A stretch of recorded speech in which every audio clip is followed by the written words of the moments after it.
personality was big. She had a signature laugh, and she had a lot of friends. Audrey loved everyone. Unbelievable when it happened. Like, who would want to hurt her? The fact that this young mother was shot and killed in front of her two young daughters in the same bedroom, that's about as terrible as it gets. I was a really scared kid. I thought they were going to come back for me and my sister. Audrey Giannotti's case, it was the worst that I've seen of humankind. We didn't understand why there was no arrest yet. I was determined to get justice. I never lost hope.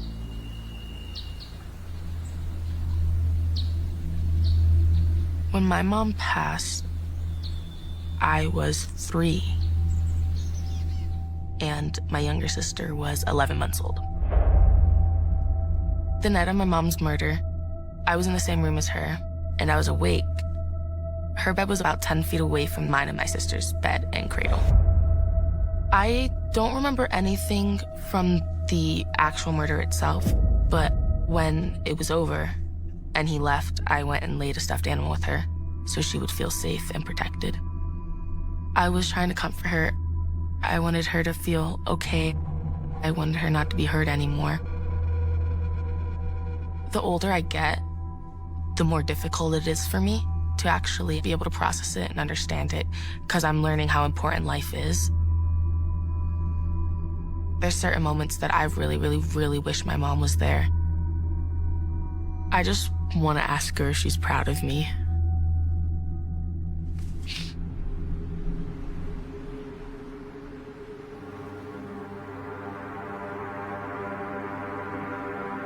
It's a cold, dark winter night in early January 2007.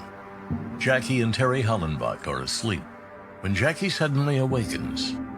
She senses something isn't right. Jackie smelled something hot or burning. She went downstairs to investigate, and she noticed that the front door and the patio doors were open. She wakes their friend, Corey Van Kuren, who was asleep on the fold-out couch in the living room. She tried to turn on the basement lights, but they didn't go on. So she sent Corey to get Terry up, and then Terry came down and joined them. They then proceeded down to the basement just to kind of check everybody was okay. The room in the basement was converted into a bedroom for their niece, Audrey, her boyfriend, Bobby, and their 2 young daughters. The strange smell is emanating from the basement, but Jackie, Terry, and Corey find no signs of smoke or fire as they descend the stairs. When he got downstairs, they realized that the light bulbs were smashed or broken because there was glass on the floor. The smell from the light bulbs might have permeated up to the first floor. When Terry entered the bedroom, he saw Audrey laying on the bed, face up, but she was covered by a blanket. She was unresponsive. He moved the blanket and saw the blood by her head. Initially, he thought maybe she was just beat or assaulted. And then upon closer inspection, he saw what appeared to possibly be a gunshot wound to her head. He yelled for Jackie to call 911. It was at that point that he realized that the 2 daughters were in the bedroom, and he picked up both daughters and proceeded back upstairs, waiting for law enforcement to arrive. 5574. I remember sitting outside the house, and it was cold, and I was in my pajamas, and there were a bunch of cop cars everywhere, and everyone was crying. But I didn't really know what was going on. I just knew that my mom was hurt. This was my first homicide, working in Laureldale. I did see the aunt, uncle, and Corey standing by the sidewalk, and the aunt and uncle were visibly shaken. The children were taken to a minivan where they were sleeping. Audrey Giannotti's case, it was the worst that I've seen of humankind. I was called in by the Berks County District Attorney's office. I got prepared at home, and I got the forensic vehicle. I responded to the address. And before I did anything, I started taking photographs. I remember the house being a single house. There was a covered front porch. When you got to the front door, walking in, there was a sofa bed that had been pulled out. Of course, the bedrooms are upstairs, but the victim, she had a bedroom down in the basement. It was a dark, musty type of basement. In the rear of the basement, there was a bedroom created with baby crib and a bassinet and a bed. And the body of a white female was on the bed with blood on her head. When I looked at all that I saw, I felt as though it's a murder scene. She was a victim of a gunshot wound to the head. The children were in that basement bedroom. The shot went out. They wouldn't have known what that was. It was just devastating. The Hollenbachs confirmed the identity of the woman as their niece, Audrey Giannotti.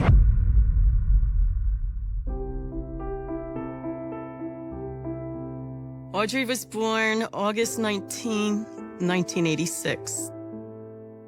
Audrey had a remarkable personality. She had a lot of friends. She had a laugh, a signature laugh. She was amazing soul, beautiful soul. When Audrey is just 12 years old, her happy childhood is marred by tragedy. Her father committed suicide, and it affected her. It affected us all deeply. I knew they were grieving. A depression set in. And that's when she was skipping school. Her grades, that's when they were failing. But she still hung out with her friends. They would go to karaoke. They would hang out at get-togethers, parties. They would hang out on the porch at her friend's house, and they draw a lot of attention. And that's when she met Bobby. Bobby was Audrey's first serious relationship. Audrey's personality was Zig. Bobby wasn't loud. He was quiet. He's soft-spoken. She saw someone that listened to her, paid attention. She was a joker, and he liked that about her. He would laugh. They never took anything serious. One morning, I woke up to a note from Audrey. She had to tell me something. She was 16 when she got pregnant. She was a wonderful, wonderful mother. Audrey and Julia lived with me, and I supported her in every way. We did the best we could with the circumstances we were under. While Jennifer is happy for Audrey, tensions begin to rise with the young family all living under the same roof. Audrey started sneaking Bobby in. I told Audrey, he cannot stay here. We had a huge fight. She called her aunt, and her aunt and uncle came and got her. Audrey, Bobby, and Julia move in with her Aunt Jackie and Uncle Terry in nearby Laureldale. Soon after they settle into the basement apartment, Audrey discovers she is pregnant again. Bobby, Audrey, and Julia just living there was tight enough. And then to add another child was cramped. It was very small, very tight quarters to live. But she wasn't gonna live without Bobby.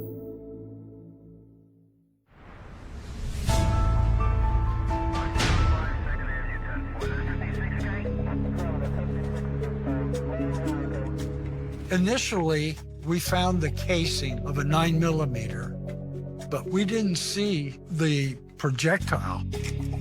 Then we lifted the mattress, saw the exit of a bullet, and then we found the projectile.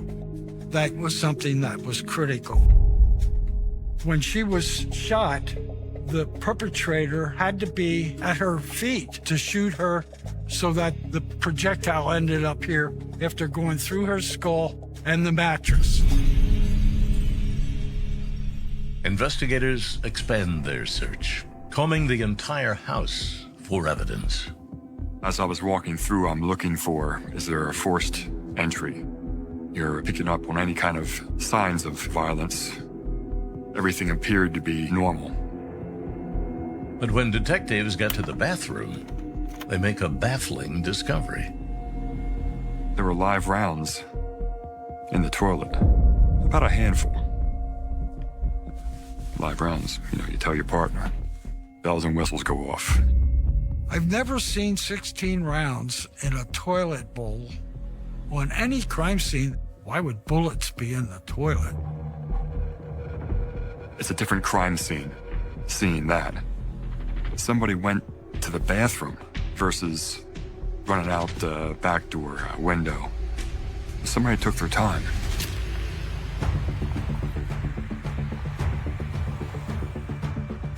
It's still well before sunrise as investigators round up the occupants of the Hollenbach home for questioning. It's very important to conduct those interviews immediately to try to obtain as much information, background information, as possible. However, the one occupant who wasn't present at the time was Audrey's boyfriend, Bobby Haynes. He was the last person that was known to be with Audrey prior to her murder. He was the last person with her when she was still alive.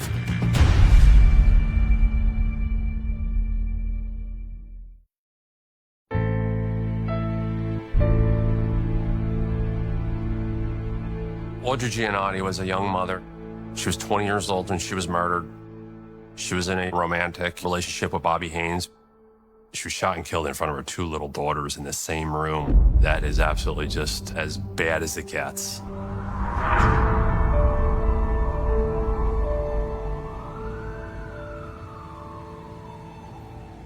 It was reported that the boyfriend was on location earlier that evening, where he was not present when the initial officer arrived. That sparked our interest. It was extremely important to interview Bobby to find out, obviously, where he was, who he was with. With police lights illuminating the crime scene, Bobby Haynes emerges from the back seat of a car and walks towards the house. I was outside in my personal vehicle. From the other side of the street is where he was walking up. And I saw him and, of course, other officers engage. Who are you? You're the boyfriend. You're Bobby. He seems surprised, not really sure what's going on, but finds out that something happened. The investigators tell him that Audrey's deceased.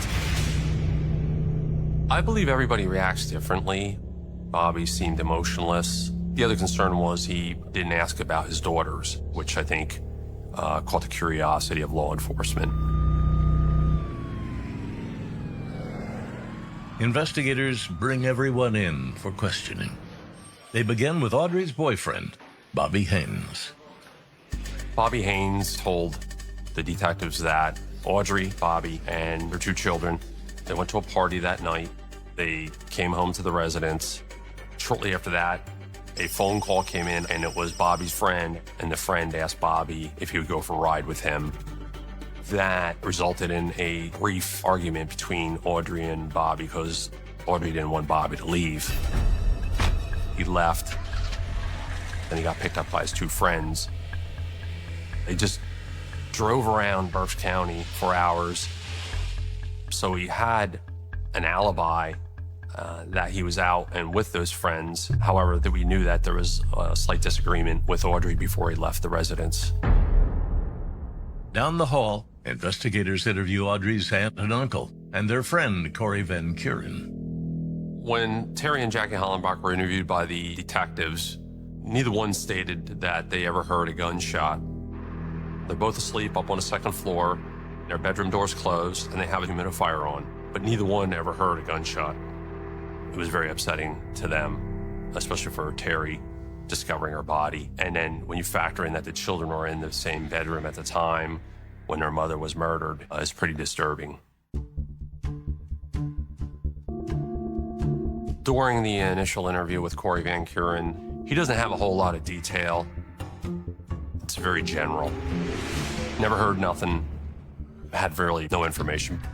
But I remember the one response when he was asked if he killed Audrey Giannotti, and his response was hell no. After speaking with investigators, Aunt Jackie makes a difficult call to Audrey's mom, Jennifer. They took us into a bedroom, and all I remember hearing was Jackie blurt out, "Audrey was shot last night." I said, "Is she alive?" She said, "No, she's dead." And I remember the worst scream and collapsing. And I just remember Frank picking me up off the floor. And we were like, "What are you talking about? I just talked to her." And she started going into detail that she was in the basement and someone shot her in the head. It took a part of my heart away from me. Back at the station, investigators contact Bobby's friends to corroborate his alibi. And under further questioning, they uncover critical information Bobby failed to share earlier. One of the details that Bobby left out is the fact that he showered before he left the residence that night. Was that just an honest oversight, or was there a reason why he didn't want to say he showered before he left? That might lead law enforcement to believe that there's blood on him, or maybe he's trying to get rid of some biological evidence or DNA. Investigators run a background check on Bobby. One of the things in his background was that he provided a firearm to a friend, and that firearm was possessed and used in a robbery.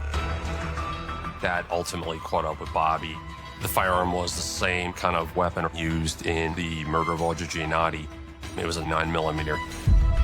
The cops told me that, and I had told the cop to his face, "Well, I think you need to lock him up, because if anything happens to any more of my family, you can come and arrest me."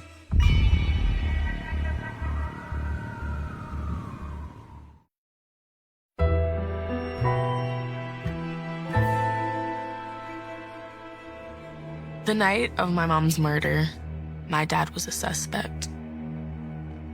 And that night, I really feel like I lost both my parents.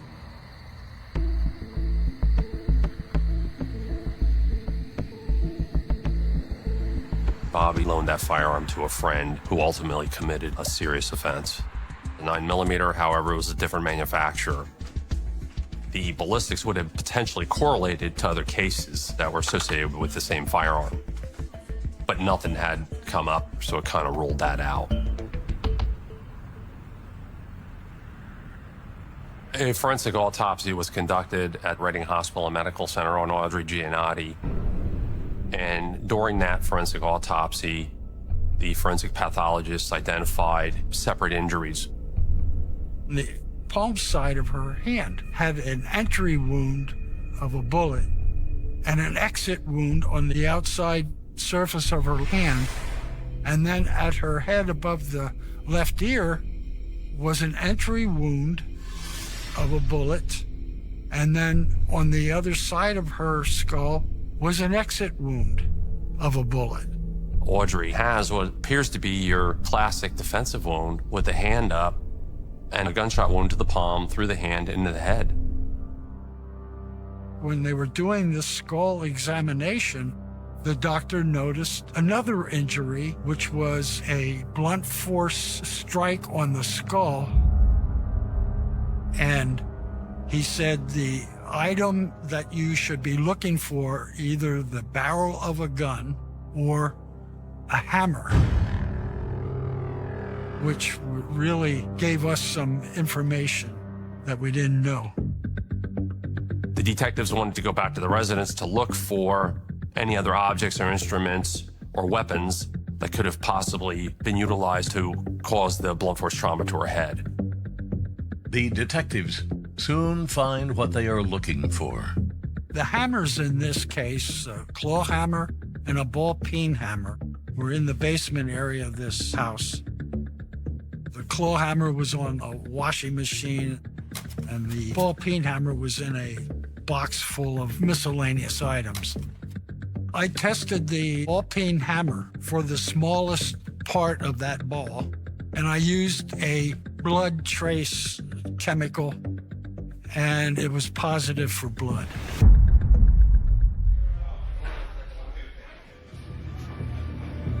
After that was completed, I processed that hammer and the claw hammer for fingerprints, figuring somebody had a hold of that.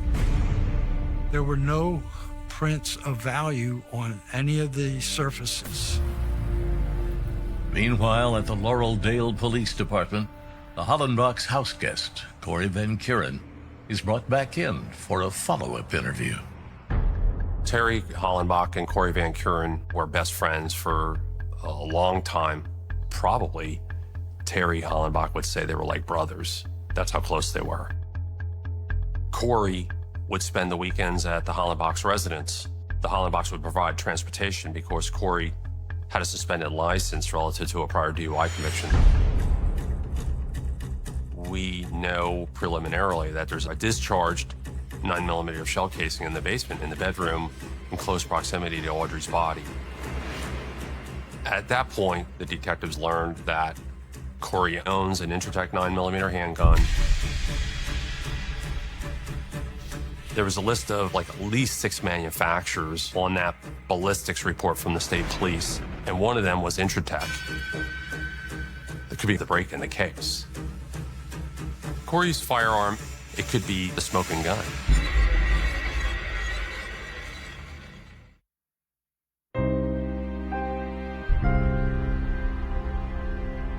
The detectives learned from Corey he owns an Intratec 9mm handgun.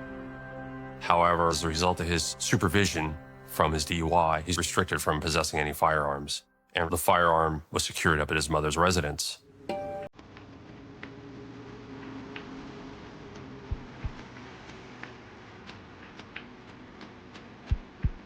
The detectives decide to contact the Pennsylvania State Police and request their assistance, and that is respond to the residents in Lehigh County.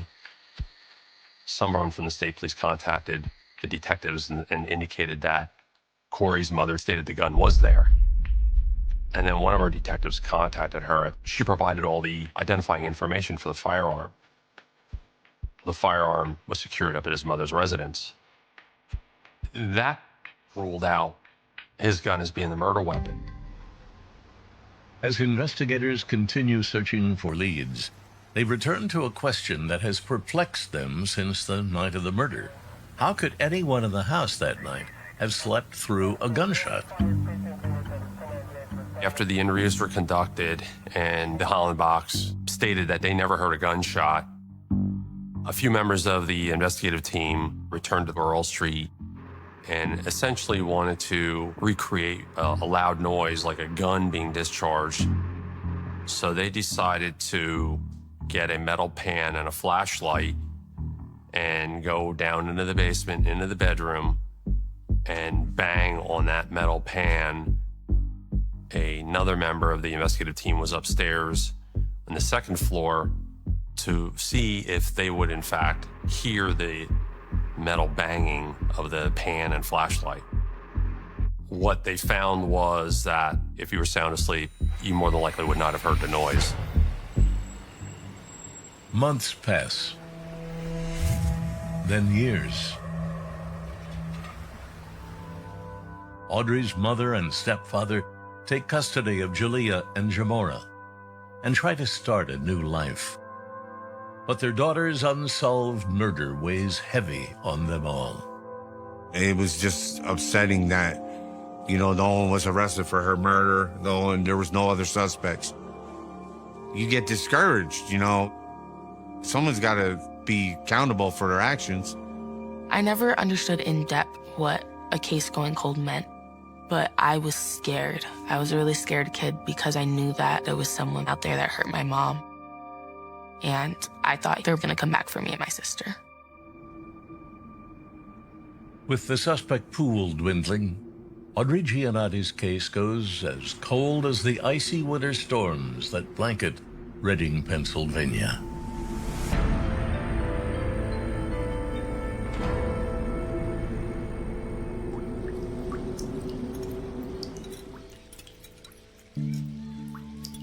The detectives that were assigned to this investigation got to a point where they were at an impasse. There's no tips coming in. There's no additional information coming in. They got to a point where they also looked at other unsolved or open investigations in Berks County to see if there were any commonalities between the cases. They came up with nothing. And it takes a toll on investigators because they not only have a duty, but they're passionate about what they do. And they want to solve this case just as much as anyone else. And it's even more difficult to face a family and basically tell them that you just simply don't know who killed their loved one.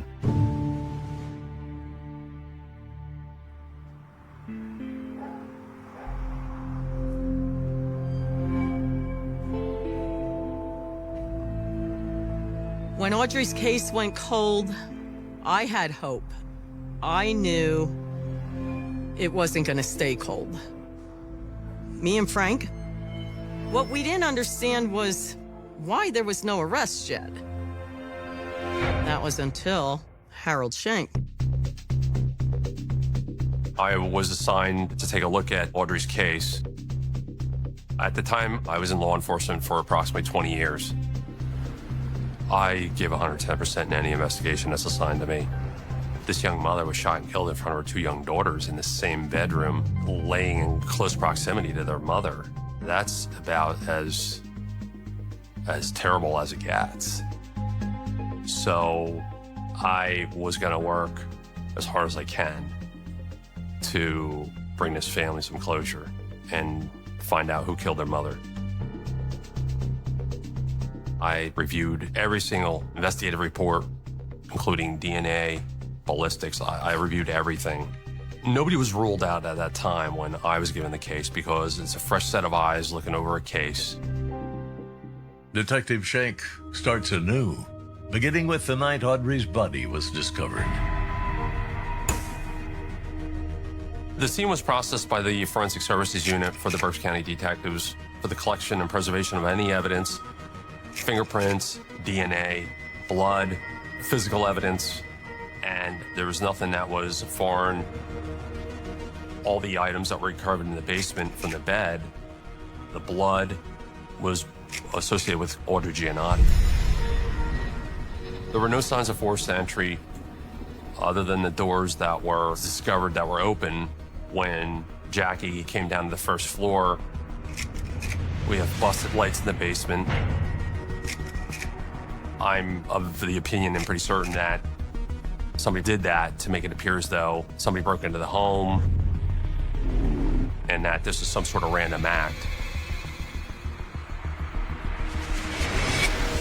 And I concluded that it was a staged crime scene.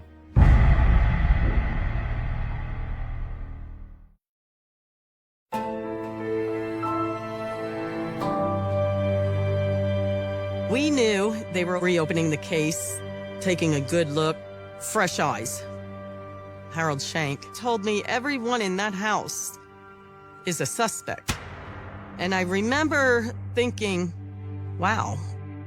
Then it woke the mama bear up in me. I was determined to get justice.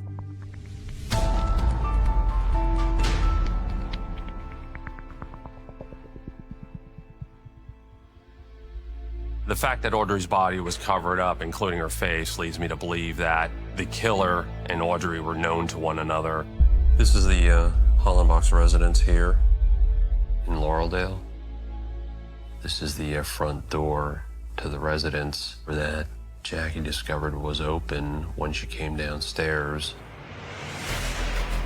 The evidence that was presented at the crime scene was somewhat puzzling and confusing.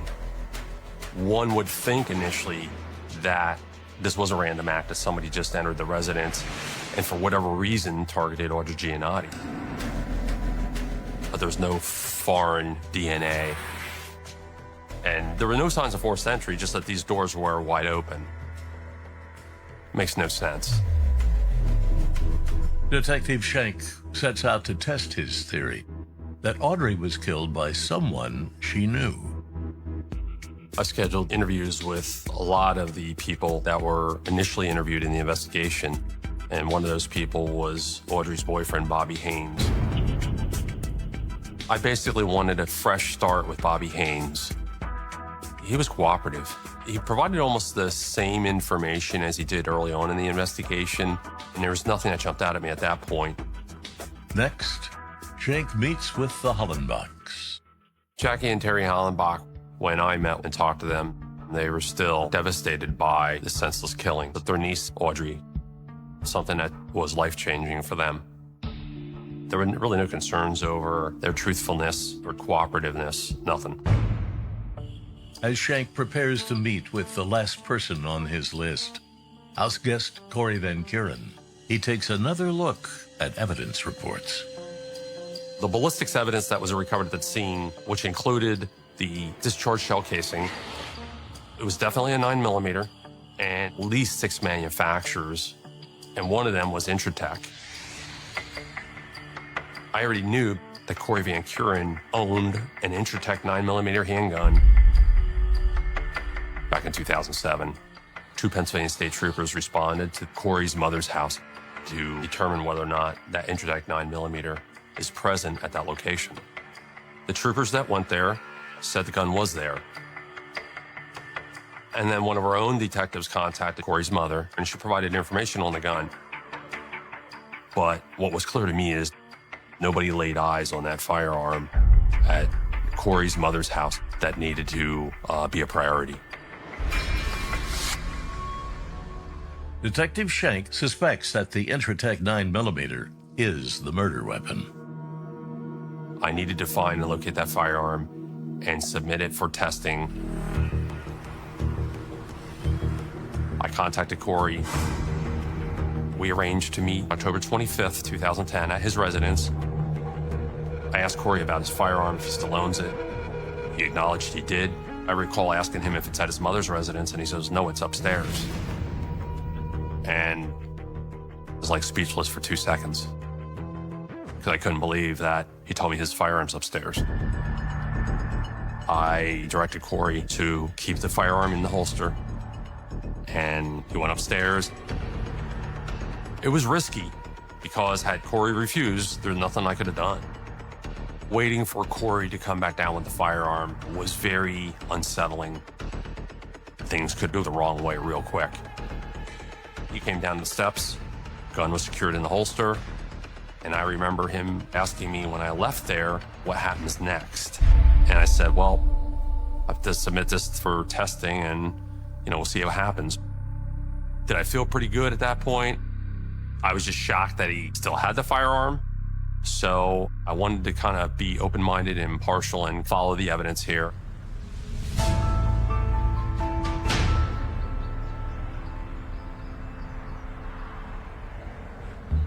The Intratec 9mm handgun, along with the ballistics evidence from the scene, all were sent up to the Pennsylvania State Police for comparison. Unfortunately, it can take months sometimes for ballistics testing. Luckily, one ballistics examiner who I've done a lot of work with saw the case come in, and he decided to prioritize it.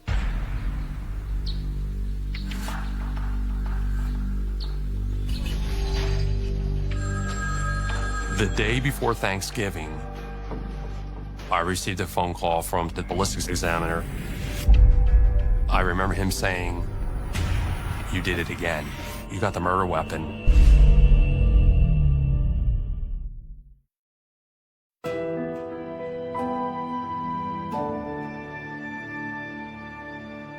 When the ballistics examiner said, "You got the murder weapon," I knew it was Audrey's case, and I was speechless. I think the hair stood up on my arms. I couldn't believe it. We got the murder weapon, and that we're going to solve this case.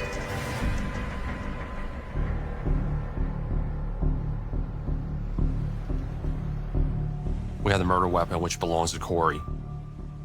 That matches the ballistics evidence in the bedroom, which is the projectile in the discharged shell casing, and we were ready to charge this guy with murder. I filed the charges, and then I had a operational plan set up for Tuesday morning. We had members of our office conduct some surveillance up in the mass to establish timelines of when Corey was leaving to go to work so that we could conduct a traffic stop on him. That Tuesday morning, we had a team up there early and in an area that was safe to pull him over. He was taken into custody.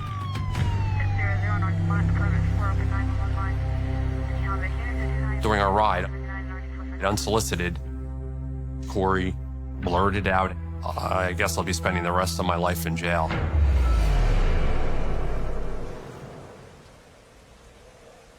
When I met with Corey in my office, it didn't really take much to convince him to tell me what happened. He needed to talk to somebody, and I'm that guy. Corey admitted and told me that he went down to the basement to have sex with Audrey. He was aware that Audrey really didn't care for him, but Corey had his Intratec 9mm. Audrey, flat out, pretty much told him, absolutely not, and get lost. Corey admitted striking her in the head, and Corey wound up shooting her in the head. Corey admitted to busting light bulbs in the basement, covered up Audrey's body with a blanket, and then he went back upstairs. Corey admitted to dumping the bullets in the toilet, but that they wouldn't flush. So at some point, Corey left, secured the firearm out in the vehicle owned by the Hollenbachs. In review of all the photographs at the crime scene, there was one point where Corey was standing out on the sidewalk in close proximity to a van owned by the Hollenbachs. Almost like he's safeguarding the vehicle. He knows the murder weapon's in there.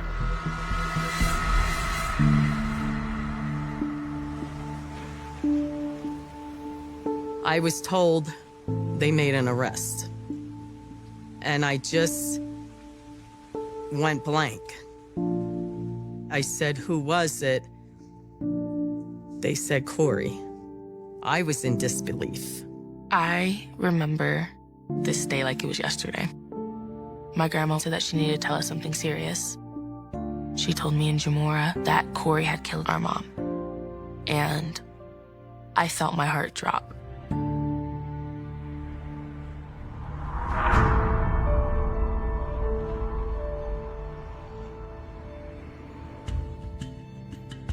Corey Van Kuren is charged with first-degree murder. It's an automatic life sentence if he's convicted or enters a guilty plea. Corey decided to go to trial. There's nothing to lose. During Corey's confession, he stated to me that he was under the influence of alcohol and cocaine the night of the murder. The only issue was the fact that Corey still had the wherewithal to hide the firearm, attempt to discard evidence, and also stage the crime scene. So that's somebody that is well aware of their actions. We had a 2-day bench trial. The judge wasn't convinced that there's some sort of voluntary intoxication. And Corey ultimately got convicted.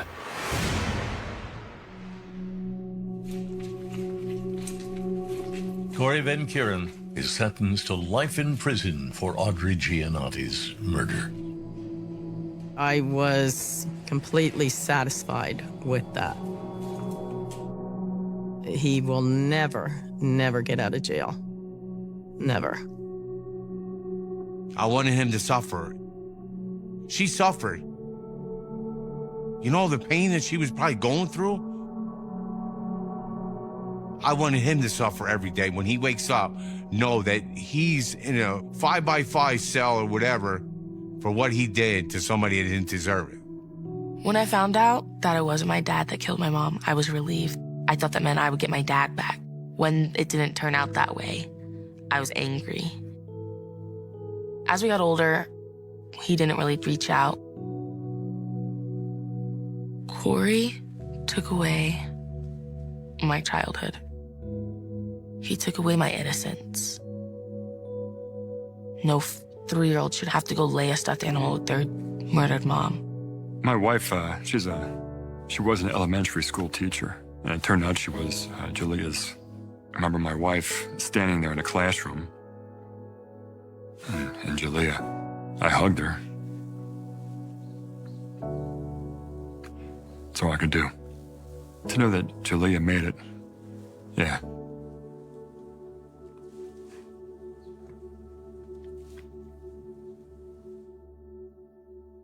Frank and I planned to move to Arizona. We couldn't make that move, especially with, the cold case. After that was done, deep down, something was telling me, get them away from here. It's time. Get yourself away from here. It's time. I don't think I could have processed everything with our mom if we hadn't moved out here. Well, I think you did very well out here. Think about it for a lot more out here.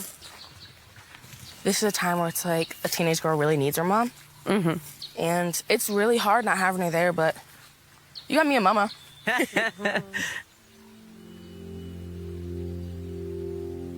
I was a 2021 graduate, and I decorated my cap with pictures of my mom on it and the quote, "Hey, look, Ma, I made it." I carried her urn with me across the stage. I know she was there with me the whole time. And I know she was cheering me on loudest. Maybe.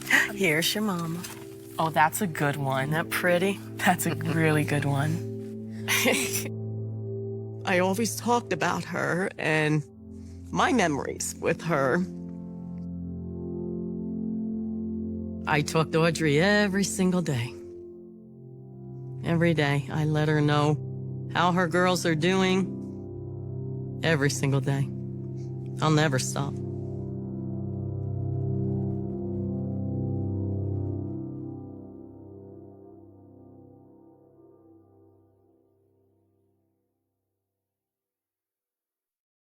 The first sound is not a scream, not a gunshot, not even a siren. It is silence, the kind that settles into a room and refuses to leave. A silence hanging over a California morning in 1991, broken only by the hum of a refrigerator and a clock that keeps ticking long after time should have stopped.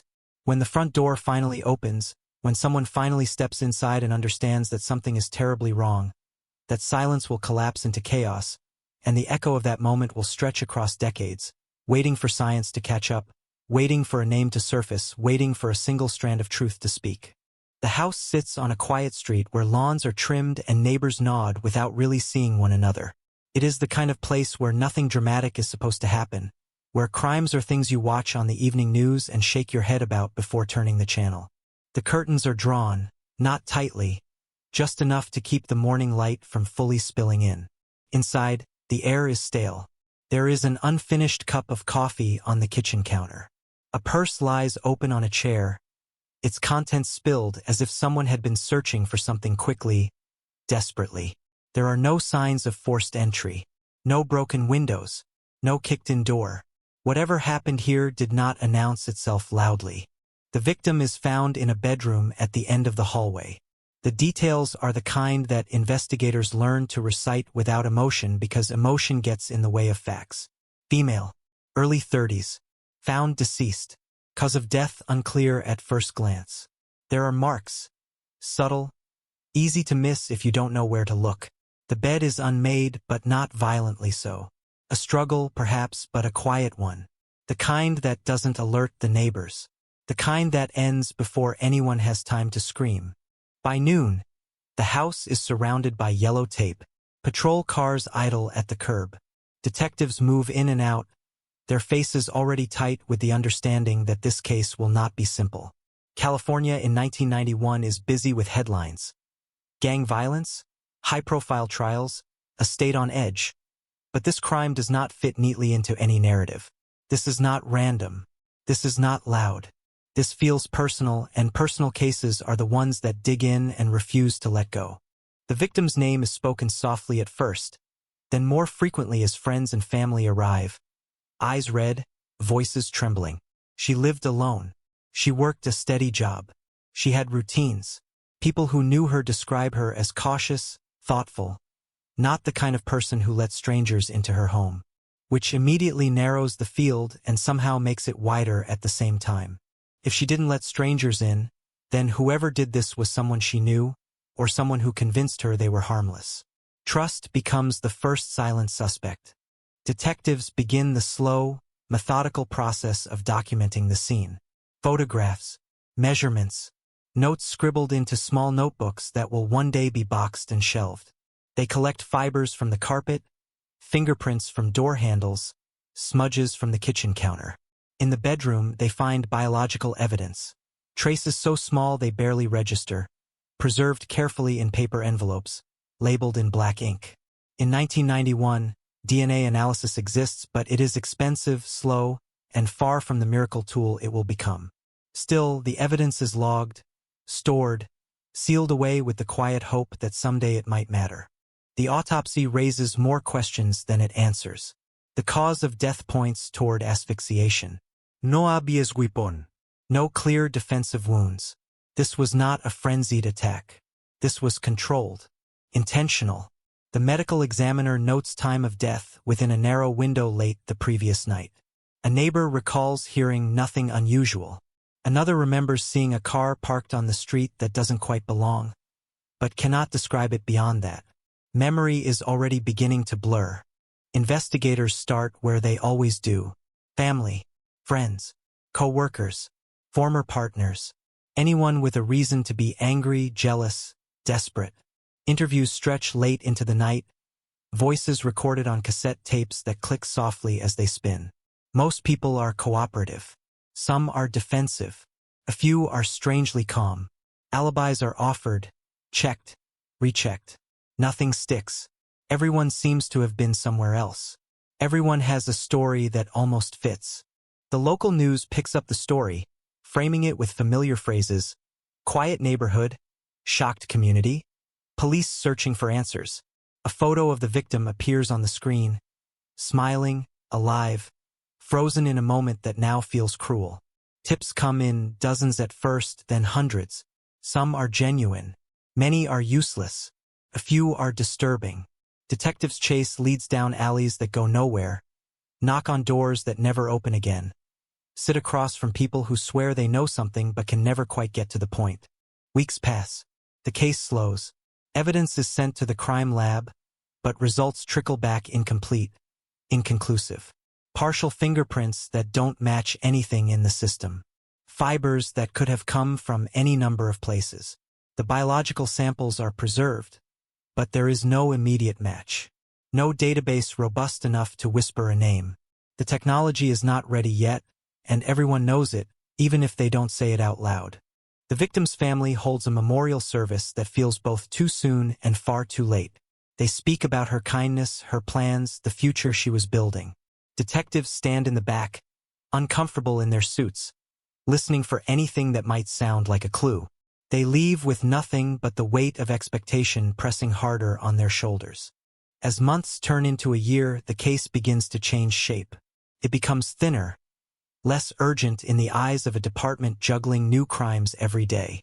The lead detective fights to keep it active, to push for more resources, but there is only so much time, so much money. The evidence is boxed, labeled, and placed into an evidence locker, a metal door slamming shut with a finality that no one wants to acknowledge. The file is marked unsolved, a word that feels like a failure, but the story does not end. It waits. Years pass. The neighborhood changes. New families move into the house. The crime becomes a whispered memory, a cautionary tale told in lowered voices. Detectives retire. Files are moved from one shelf to another. The evidence locker remains sealed, its contents aging quietly, molecules suspended in time. Somewhere inside those envelopes is a truth that no one yet knows how to read. In the late 1990s, DNA databases begin to grow. Names are added, profiles expand. A few cold cases are reopened, solved with a shock that ripples through communities. The victim's family watches these stories on television and wonders, quietly, painfully, if their turn will ever come. They call the police occasionally, asking if there is any news. The answer is always the same: not yet. By the early 2000s, forensic science has taken another leap forward. Techniques improve. Sensitivity increases. Evidence once thought too degraded becomes valuable again. Somewhere in a police department, a cold case unit begins to form, staffed by detectives who specialize in looking backward, in reopening wounds that never healed. They scan old files, looking for cases with preserved biological evidence, cases that might finally speak. The California 1991 homicide is flagged. The box is pulled from the locker. Dust is brushed away. The envelopes are still sealed, the ink faded but legible. A technician holds them up to the light, aware of the history contained inside. This is not just evidence. This is a frozen moment of violence, waiting to be interpreted. The samples are sent to the lab once more. This time, they are run through systems that did not exist when the crime was fresh. The process takes months.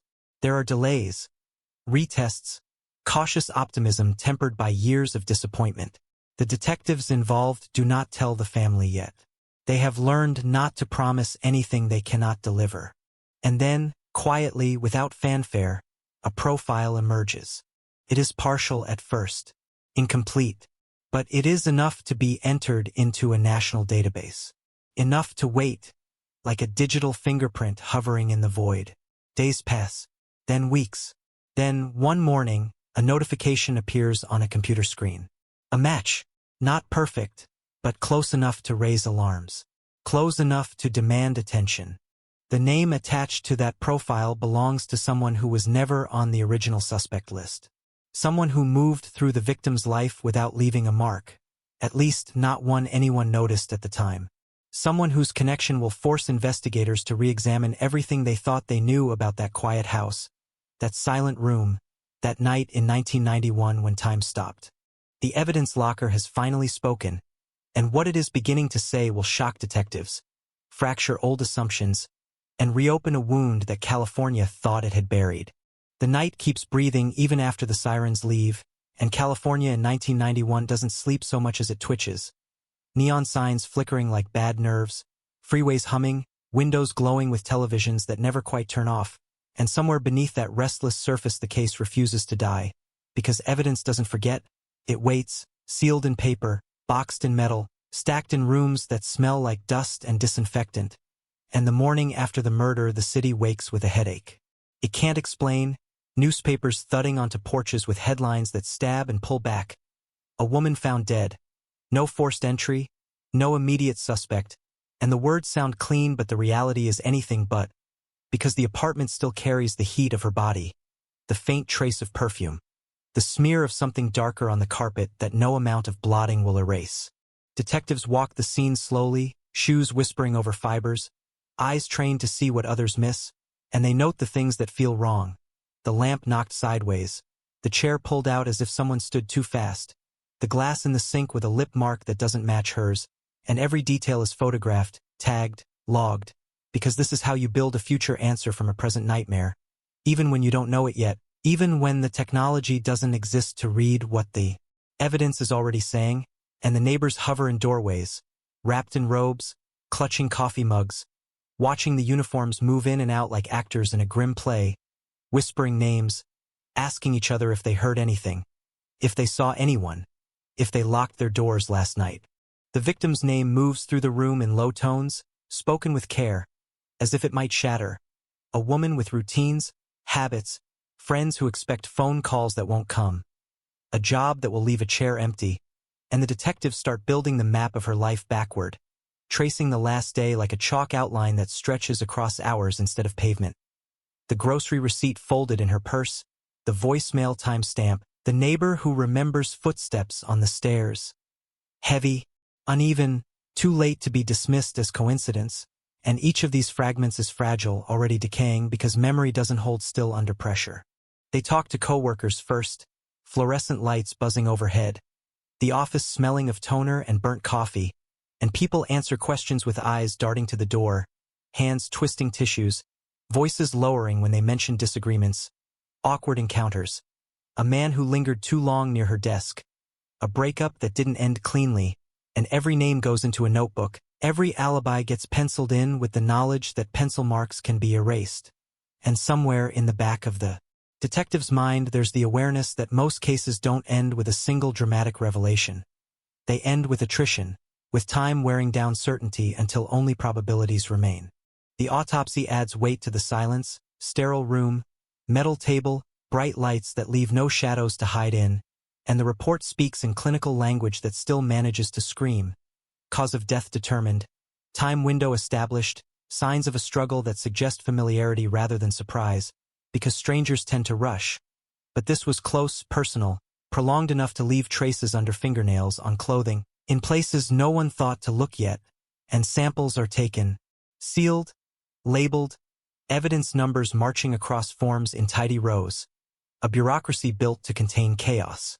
Back at the station, the evidence locker receives another box, another promise deferred, because in 1991 DNA is a whisper of the future, a term tossed around in courtrooms with caution, its power limited by databases that barely exist, by labs with backlogs stretching into years, and the detectives know this, feel it settle like dust on their shoulders, but they do the work anyway, because cases don't solve themselves, and hope is a habit you either keep or you don't, and these detectives have learned to keep it quiet, tucked behind sarcasm and late-night fast food runs.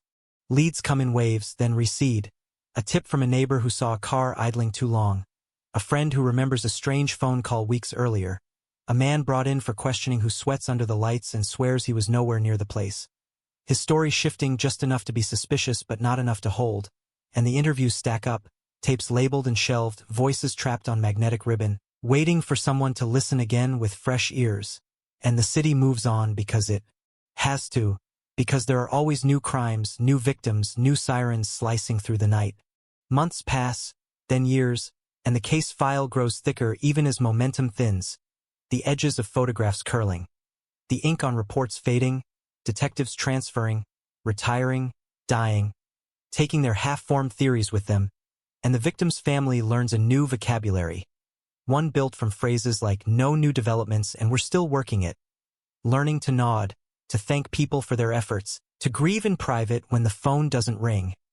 Anniversaries marked by quiet rituals, candles lit, photos touched, memories replayed until they blur.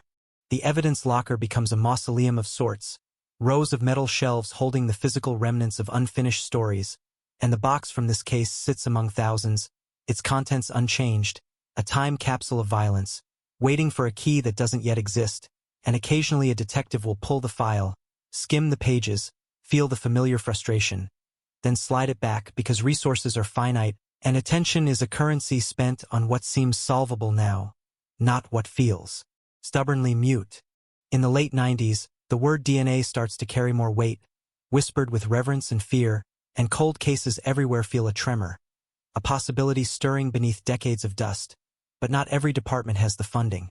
Not every piece of evidence survived intact, and decisions have to be made about which boxes to open, which stories to gamble on, and this one waits, patient in its silence, because timing is everything in investigations, just as it is in crimes.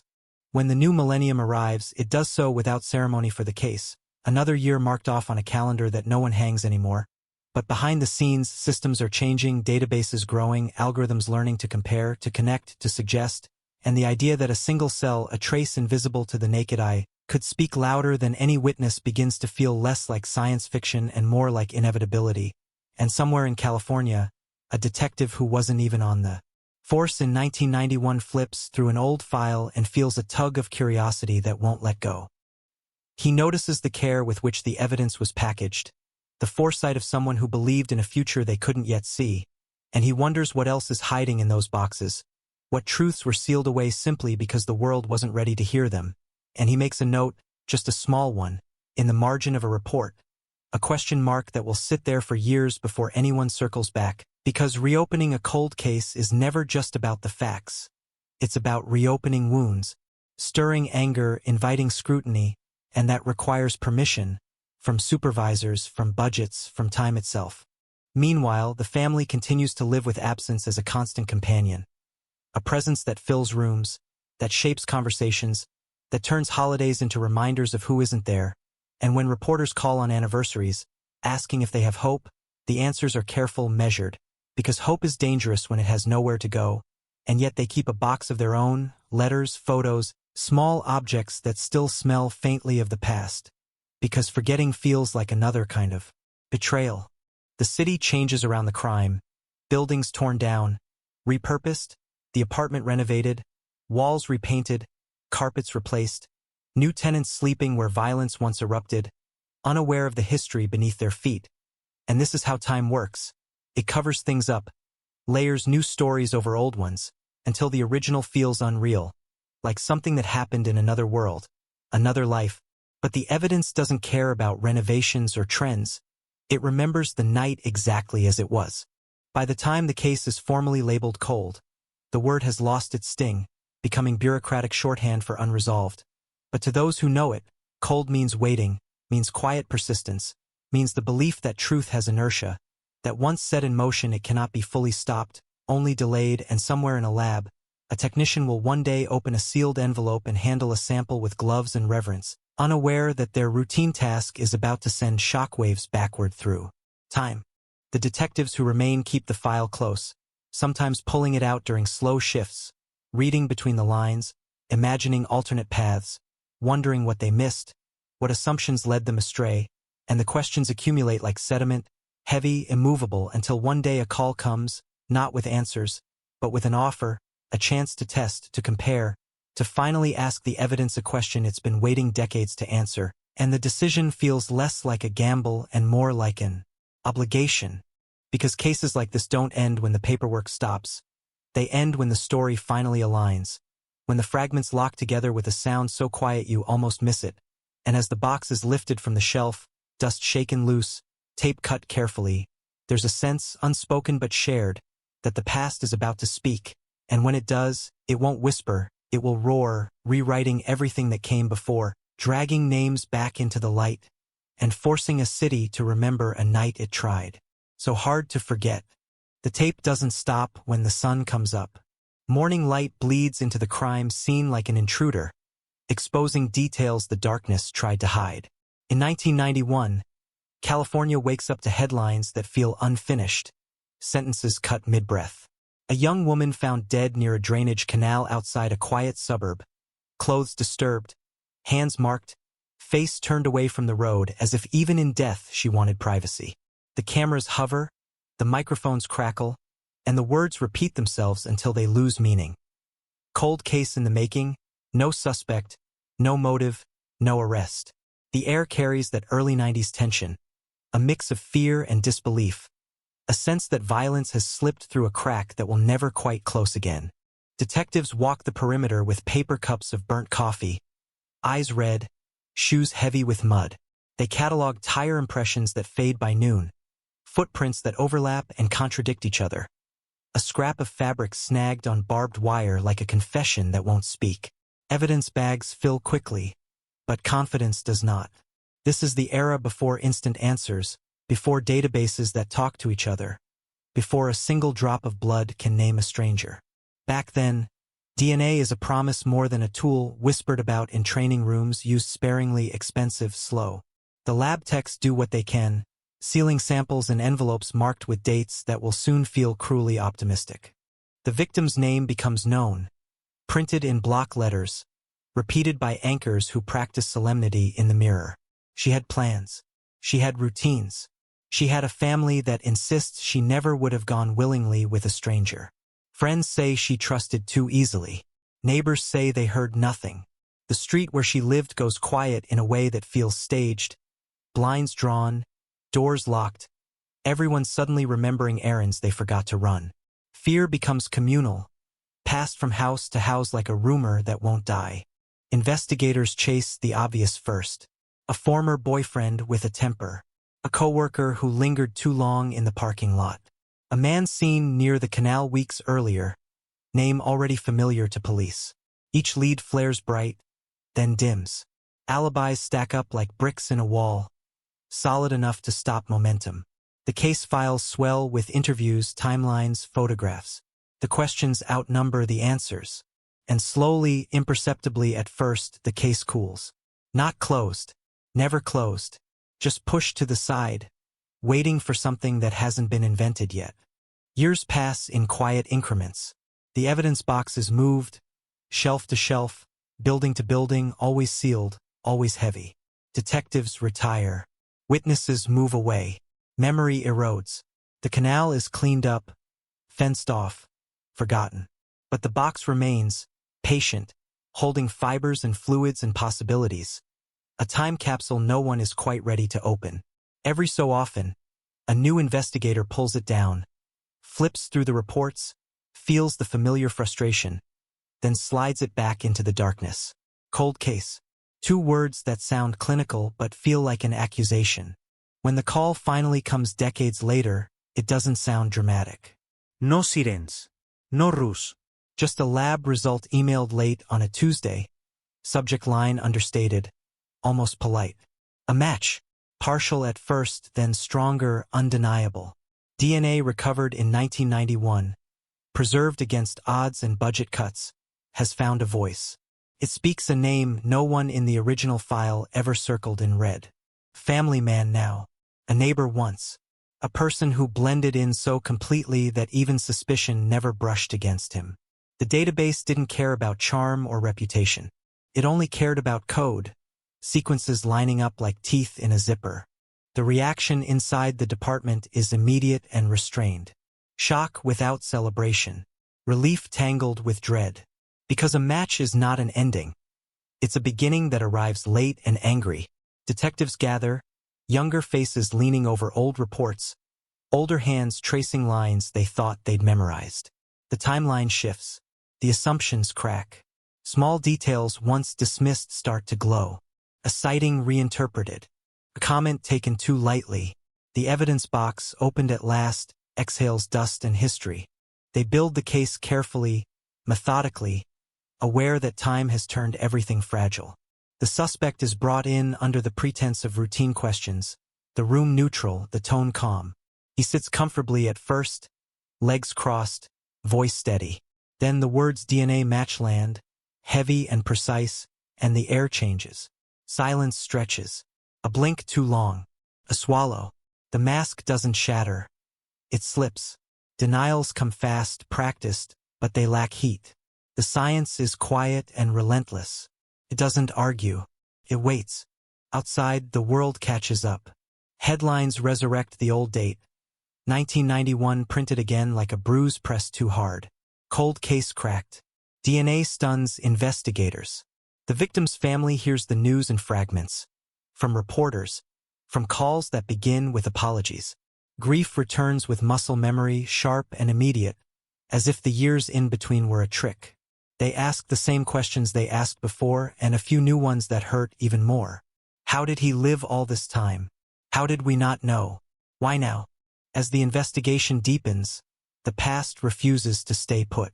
Old neighborhoods are revisited, doorbells rung, memories coaxed out of reluctant mouths. Some people remember him clearly. Others insist they never noticed anything strange. A few recall moments that suddenly feel wrong in retrospect. Jokes that missed the mark. Kindness that lingered too long. The narrative shifts from mystery to reckoning. But the tension doesn't ease. If anything, it sharpens.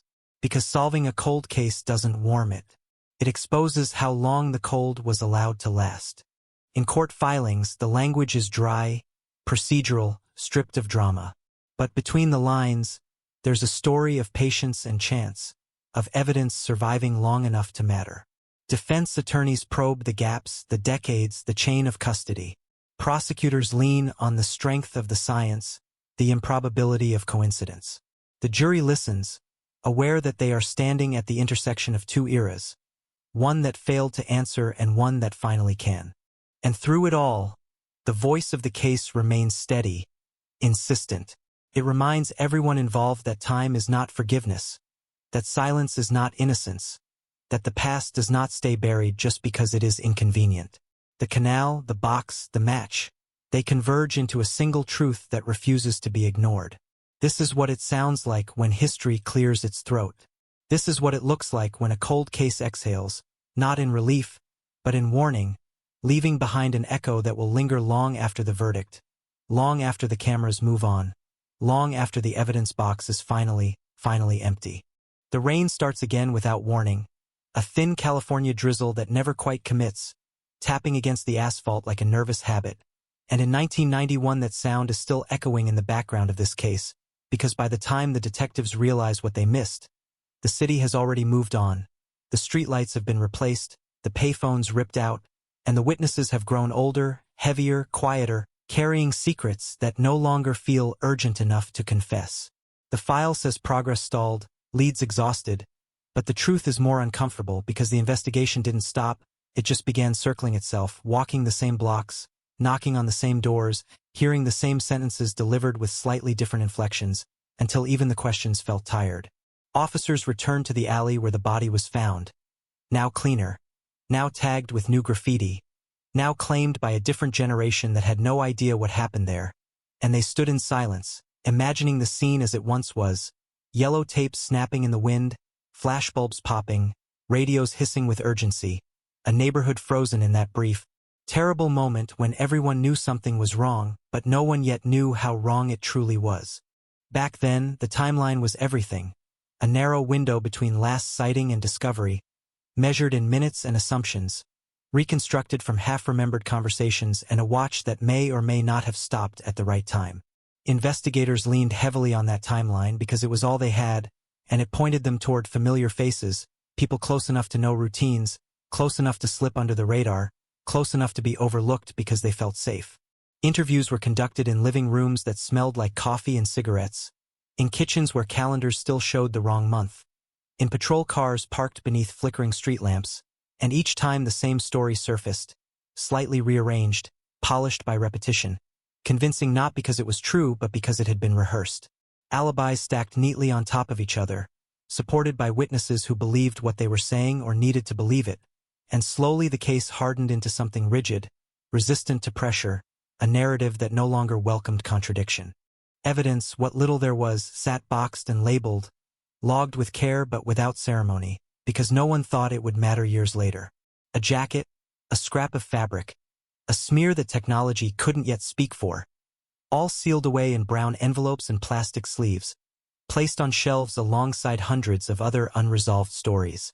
Detectives moved on, reassigned, promoted, retired, and with each transition, a little more context was lost, small details that never made it into the official report, the tone of a voice, the hesitation before an answer, the feeling in the gut that something wasn't right but couldn't be proven.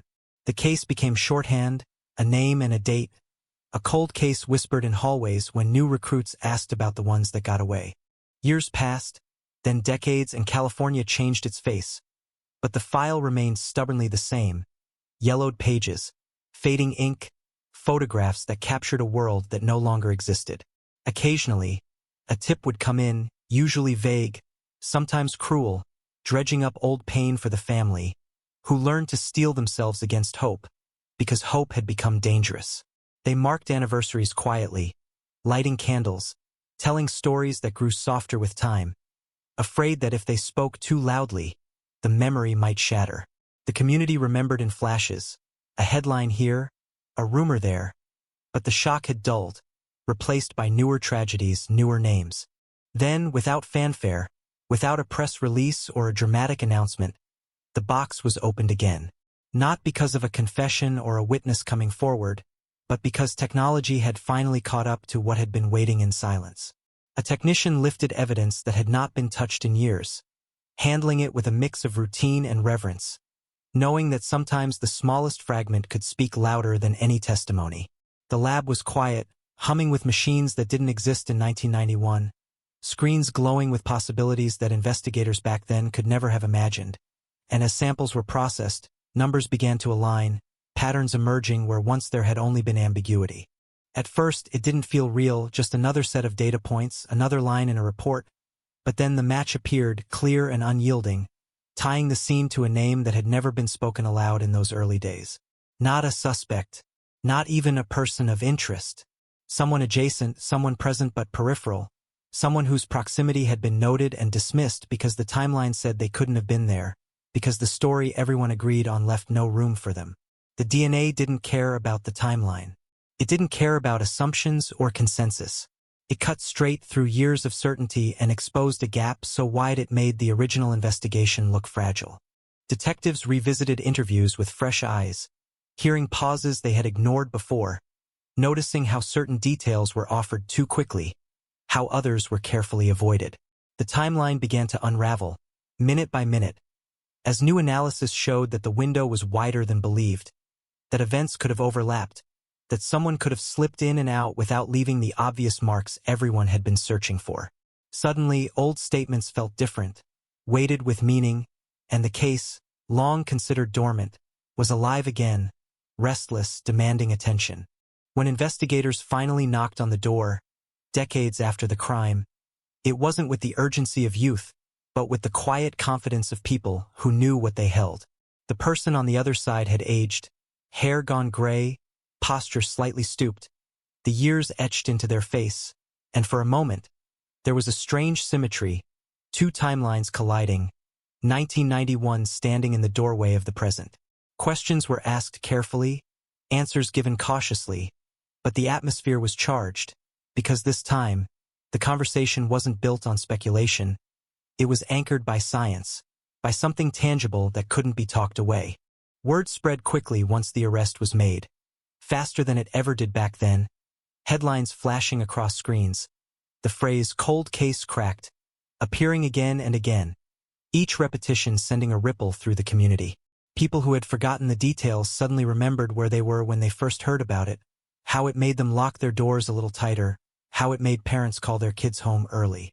The family received the news in silence, the weight of it settling slowly, relief tangled with grief, because answers, when they finally arrive, do not erase the years spent without them. In press conferences, officials spoke about perseverance, about justice delayed but not denied, about the power of new technology, and while their words were polished, the underlying truth was rawer. This case was solved not because the past was clear, but because it was questioned, because assumptions were challenged, because someone was willing to admit that the story everyone believed might be wrong. The timeline, once the backbone of the investigation, was rewritten, stretched, reshaped, revealing how fragile certainty can be when built on incomplete information. As the story settled into the public consciousness, there was a sense of closure but also discomfort because it forced a reckoning with all the other boxes still sitting on shelves, all the other timelines accepted without challenge, all the other names never spoken because they didn't fit neatly into the narrative. The rain still falls in California, tapping against windows, washing over streets that have seen too much, and somewhere in a lab, machines continue to hum, waiting patiently for the next fragment, the next whisper from the past, reminding everyone that cold cases are not dead, just silent, and silence, given enough time and the right tools, can be broken. The rain that night did not fall gently. It hammered the asphalt like a warning no one knew how to read, blurring the streetlights into trembling halos as patrol cars rolled past quiet houses that had already gone to sleep. Somewhere behind one of those doors, a television murmured, a clock ticked, and a life was slipping out of the timeline without ceremony. In the early hours of October 1991, California was not watching. It would not realize for years that a cold case had just been born, that a simple absence would calcify into a question that refused to die, that a name would be spoken for decades in the past tense with no answers attached to it. The house was small, unremarkable, the kind of place you forget the moment you turn the corner. A narrow driveway, a mailbox leaning slightly to the left. Inside, a kitchen light left on overnight, buzzing faintly, illuminating a cup in the sink and a note on the counter that said nothing important at the time. Neighbors would later replay that image in their minds, the light glowing at an odd hour, the door unlocked, the sense that something was off without knowing why. There were no screams reported, no glass shattered, no sirens racing toward the address. Just quiet, and then a knock on the door that went unanswered the next morning, and a phone that rang until it stopped. Police arrived with the practiced calm of routine welfare checks, but the air changed the moment they stepped inside. It was too still, too clean, too deliberate. There were no signs of a struggle, but there was absence everywhere. Purse gone. Car keys missing. The car itself not where it should have been. The victim's name would soon fill police reports, but in that moment, she was just a photograph on a mantle and a half-lived life frozen in place. Officers exchanged looks that said the same thing without words. This wasn't a runaway. This wasn't a misunderstanding. This was something else. Something that would stretch longer than anyone wanted to admit. The first hours moved fast, driven by adrenaline and the hope that quick action could outrun whatever had happened. Canvassing began immediately. Doors opened in bathrobes and pajamas. Neighbors squinted into flashlights, trying to remember if they had heard anything unusual. Car engine. A door slam. Footsteps. Most remembered nothing. A few remembered everything and nothing at the same time. One neighbor mentioned a vehicle parked oddly down the street. Another recalled a man standing under a streetlight, smoking, his face lost in shadow. Each detail went into a notebook, penciled lightly, waiting to either become a lead or fade into irrelevance. By midday, the missing person alert was circulating, her face reproduced on flyers that curled at the corners as they were taped to storefront windows and telephone poles. Friends called in, voices tight with fear, offering fragments of information they hoped might help. A recent argument, a new acquaintance, a routine that had changed slightly in the weeks before she vanished. Detectives listened, nodded, wrote it all down. Patterns were sought where none were obvious. The clock was already ticking, every passing hour widening the gap between hope and reality. Then the car was found, abandoned, parked neatly as if placed there on purpose. No damage, no blood, no fingerprints that told a clear story. Inside, the smell of old upholstery and something faintly metallic that no one could quite identify. The discovery shifted the investigation, snapping it into a darker register. This was no longer a search. This was a crime scene delayed in time. The words cold case were not spoken yet, but they hovered in the air like a threat. Days blurred into weeks. Leads came in and fell apart. The man under the streetlight had an alibi. The suspicious vehicle belonged to a delivery driver on a late route. The recent argument turned out to be nothing more than raised voices and slammed doors. Detectives pushed harder, revisiting interviews, checking timelines, pressing where they could. But the case resisted them.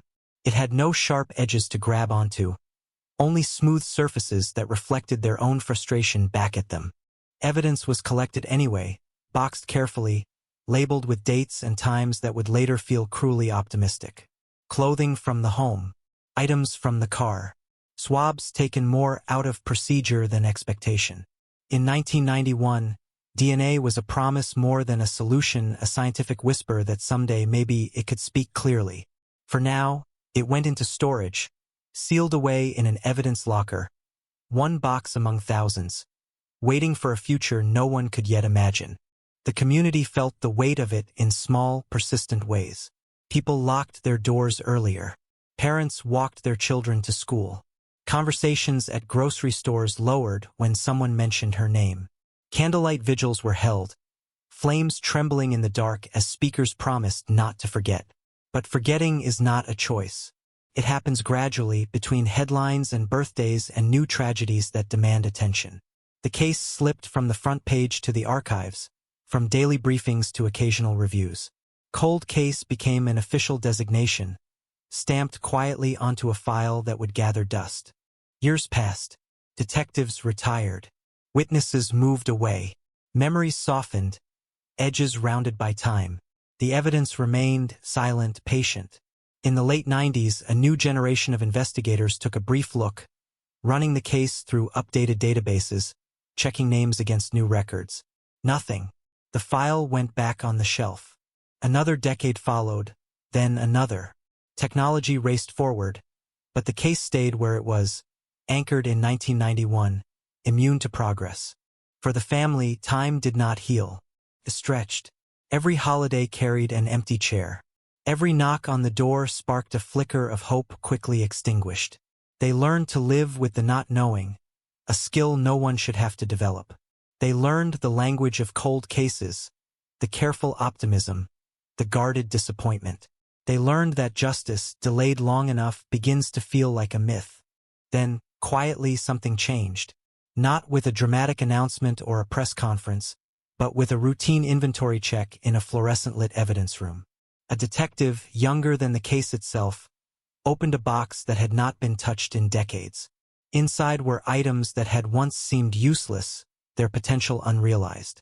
The detective did not know, in that moment, that history was about to bend. He only knew that protocols had changed, that science had caught up to old mistakes, that it was time to ask the evidence to speak again. Samples were sent to a lab, their journey tracked meticulously, chain of custody preserved with almost reverent care. Weeks passed, then months. The case, long dormant, began to stir. A lab technician noticed something unusual, a profile emerging where before there had been only noise. The data was run again, and again, checked, rechecked. This was not a fluke. This was real. When the call came, it did not sound dramatic. It sounded careful, controlled. A match had been found. Not a name yet, but a door opening. A connection snapping into place across 30 years of silence. Detectives gathered, some veterans with gray hair and tired eyes, others new to the story. Their expressions a mix of awe and caution. They knew better than to celebrate too early. Cold cases have a way of punishing hope. The profile was entered into national databases, its digital fingerprint cast wide. And then suddenly there it was. A name. A man who had lived his life just outside the edges of suspicion. A man whose connection to the victim had seemed insignificant at the time. A friend. A trusted presence. Someone who had been close enough to disappear into the background. The realization hit like a delayed shockwave. Files were reopened. Old interviews replayed. Words spoken casually in 1991 took on new meaning under the harsh light of hindsight. Detectives felt the weight of every missed sign, every assumption that had gone unchallenged. But there was no time for regret now. The timeline was being rewritten, the past dragged into the present by a single strand of genetic code that refused to stay buried. As surveillance began and warrants were prepared, the community remained unaware, living its ordinary days on streets that had once been thick with fear. The evidence locker had finally given up its secret, and the cold case, long thought immutable, was beginning to crack. Not with a bang, but with a slow, relentless pressure, the kind that reshapes landscapes over time. The question that had haunted California since 1991 was no longer whether the truth would come out, but how it would land when it did, and who would be left standing when the silence finally broke. The first name rises slowly out of the paper like a bruise surfacing under skin, not shouted, not circled in red, just there in typewriter ink that has dulled with age. A man who once stood on the edge of the investigation and then quietly stepped back into the crowd. A man who answered questions politely, offered alibis that sounded solid enough at the time, and was never called again when the case cooled, because California in 1991 was drowning in violence and detectives were forced to move on, leaving behind anyone who did not scream guilt loudly enough. And now, decades later, that same name sits beside a fresh DNA profile, modern, sharp, undeniable, and the room seems to shrink around it as if the air itself is being pulled inward, as if time is collapsing, folding 1991 into the present moment without warning. The detectives do not celebrate. There is no high five, no dramatic gasp. There is only silence, thick and heavy, because this is the moment when a cold case stops being an abstraction and starts becoming personal again, when a victim stops being a photograph and starts becoming a voice that demands answers, when a suspect stops being a theory and starts becoming a living person who has aged, changed addresses, raised children, paid taxes, maybe even attended memorials for a crime he knew more about than anyone else, and the weight of that realization presses down on the room like a low ceiling. They begin to read everything again, but this time with different eyes. Every interview transcript feels altered, every line suddenly loaded with meaning that wasn't there before, or maybe was always there and simply went unnoticed, a hesitation here, a contradiction there. A sentence that once sounded harmless now vibrating with quiet tension, and the detectives feel the strange sensation of walking through a familiar house in the dark, knowing the layout but bumping into furniture they never remembered being there. Back in 1991, the man had been described as helpful, cooperative, a friend of the family, someone who had reason to be near the victim without raising alarms. He had known the routine, the habits, the shortcuts through the neighborhood, the times when the house was quiet, the moments when no one was watching, and that proximity had been noted, filed away, and then dismissed because there was nothing concrete to hold on to, no eyewitness, no confession, no forensic technology capable of turning suspicion into certainty, and so he slipped through the cracks while the case slowly bled momentum. Now the cracks have closed. Now the evidence locker has spoken. The DNA does not care about old reputations or polite smiles. It does not care about how many years have passed or how many times the suspect's name was pronounced innocent by default. It exists only in probabilities, in statistical impossibilities so small they might as well be zero, and the lab report reads like a verdict written in numbers, calm and merciless. Still, procedure matters. The detectives know better than to rush.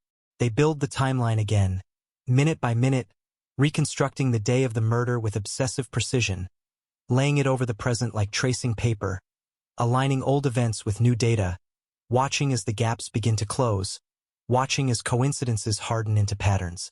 Phone records are requested not from 1991, but from years later, looking for behavioral echoes, repeated movements, familiar routes, anything that suggests the crime was not an isolated act but part of a deeper, darker continuity. They visit the old neighborhood, too, not because they expect to find new witnesses, but because places remember things people forget. The street looks smaller now, the houses closer together, the trees taller, but the angles are the same, the sightlines unchanged, and standing there, the detectives can almost see how it happened, how someone could approach without being noticed, how a scream might be swallowed by distance and indifference, how a life could end while the rest of the world kept moving. The victim's family is notified that there has been a development, not an arrest, not yet, just movement, the kind of movement that had been absent for decades. The phone call is careful, measured, heavy with unspoken history, and on the other end of the line there is silence, then a sharp intake of breath, then tears that arrive without warning, because hope is a dangerous thing when you have learned to live without it, and the idea that the truth might finally surface feels both miraculous and cruel. The detectives prepare to speak to the suspect again. They study his life as it unfolded after 1991, the jobs, the addresses, the relationships, the marriages and divorces, the traffic tickets and minor infractions that paint the picture of an ordinary existence. A man who blended seamlessly into the background of suburban California, who was never arrested for anything violent, who never appeared on a radar again, and that normalcy is unsettling because it forces the question that haunts every cold case investigator. How many monsters look exactly like everyone else? When they finally sit across from him, the room feels different than it did all those years ago. The furniture is newer, the walls freshly painted, the recording equipment digital and precise. But the tension is ancient, primal, the same tension that has always existed when truth and lies occupy the same space. He looks older, of course. Thinner hair, slower movements, lines etched into his face by time and weather and choices. He smiles politely. He remembers them, or at least pretends to. He remembers the case. He expresses sadness. He says it was a terrible thing. He says he always hoped it would be solved. The detectives let him talk. They let him fill the room with words, because words have weight, and the longer someone speaks, the more gravity pulls inconsistencies to the surface. They ask about 1991, about where he was, who he saw, what he remembers, and his answers flow smoothly at first, rehearsed by decades of internal repetition. But then they begin to slow, to falter, as details collide with the present, as the past he constructed starts to conflict with the past preserved on paper. They do not reveal the DNA immediately. They ask about his relationship with the victim. He describes it as friendly, casual, nothing unusual. They ask about physical contact. A pause, a shrug, a denial that sounds just slightly too firm. They ask if he ever entered the house alone. Another pause, another denial. The room tightens. The air feels thick. The detectives exchange glances that say everything without words. When they finally place the lab report on the table, the sound it makes is small, almost delicate, but it echoes like a gunshot in the silence. They explain the science slowly, methodically, knowing that the truth is most powerful when delivered without theatrics. They watch his face as the meaning lands, as the years collapse, as the distance he thought existed between himself and that night suddenly disappears, and for a moment, just a moment, the mask slips. His reaction is not explosive. There is no shouting. No immediate confession. Instead, there is something quieter and more disturbing. Resignation. A subtle sagging of the shoulders. A long exhale. A look that suggests he understands, finally, that the past is caught up, that the evidence he never knew existed has been waiting patiently, sealed in a box, biding its time until technology and persistence could unlock it. He asks how they found it, how it was preserved, how it could still matter after all these years.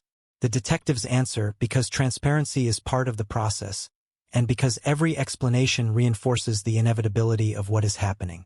He listens. He nods. He looks down at the table. He says nothing more. Outside the room, the case breathes for the first time in decades. Paperwork moves quickly now. Warrants are drafted. Prosecutors are briefed. The victim's name is spoken again, not as a relic, but as the center of an active pursuit of justice. The community begins to hear whispers, rumors of an old murder stirring back to life, and the shock ripples outward, unsettling people who thought the past was safely buried.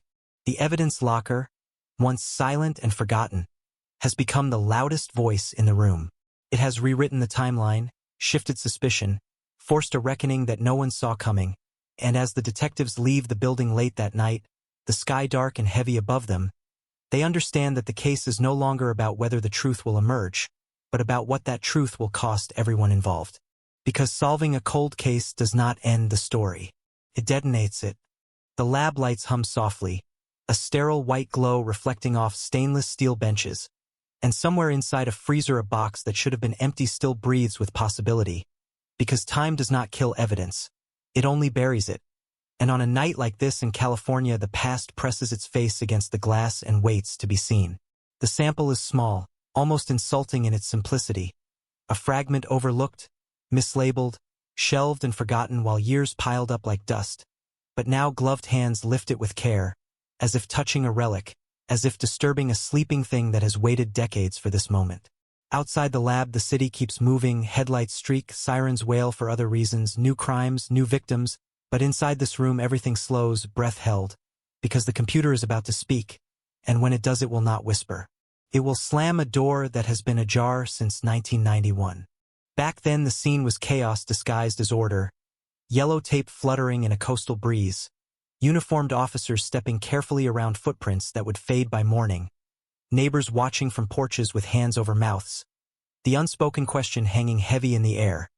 How does something like this happen here? The victim's home looked ordinary from the street, trimmed hedges, a driveway stained with oil, a mailbox leaning slightly to the left, but inside it was wrong, violently wrong. Furniture shifted, a lamp shattered, the smell of copper and fear clinging to the walls. Detectives moved fast, or at least it felt fast at the time, photographs snapped, notes scribbled, evidence bagged and tagged. But speed is not the same as clarity, and clarity was what they never quite found. Interviews blurred together, voices overlapping in small rooms, neighbors recalling shadows and sounds that might have been nothing, might have been everything.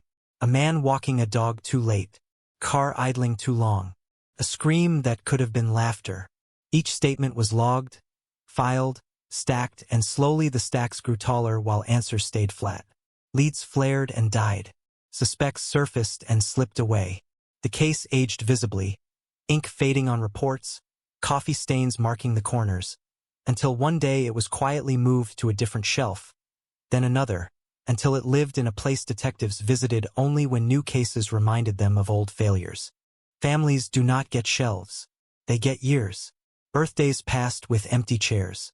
Holidays carried an extra weight, a silence no music could fill. The name of the victim became something people spoke carefully, as if saying it too loudly might reopen wounds that never truly closed.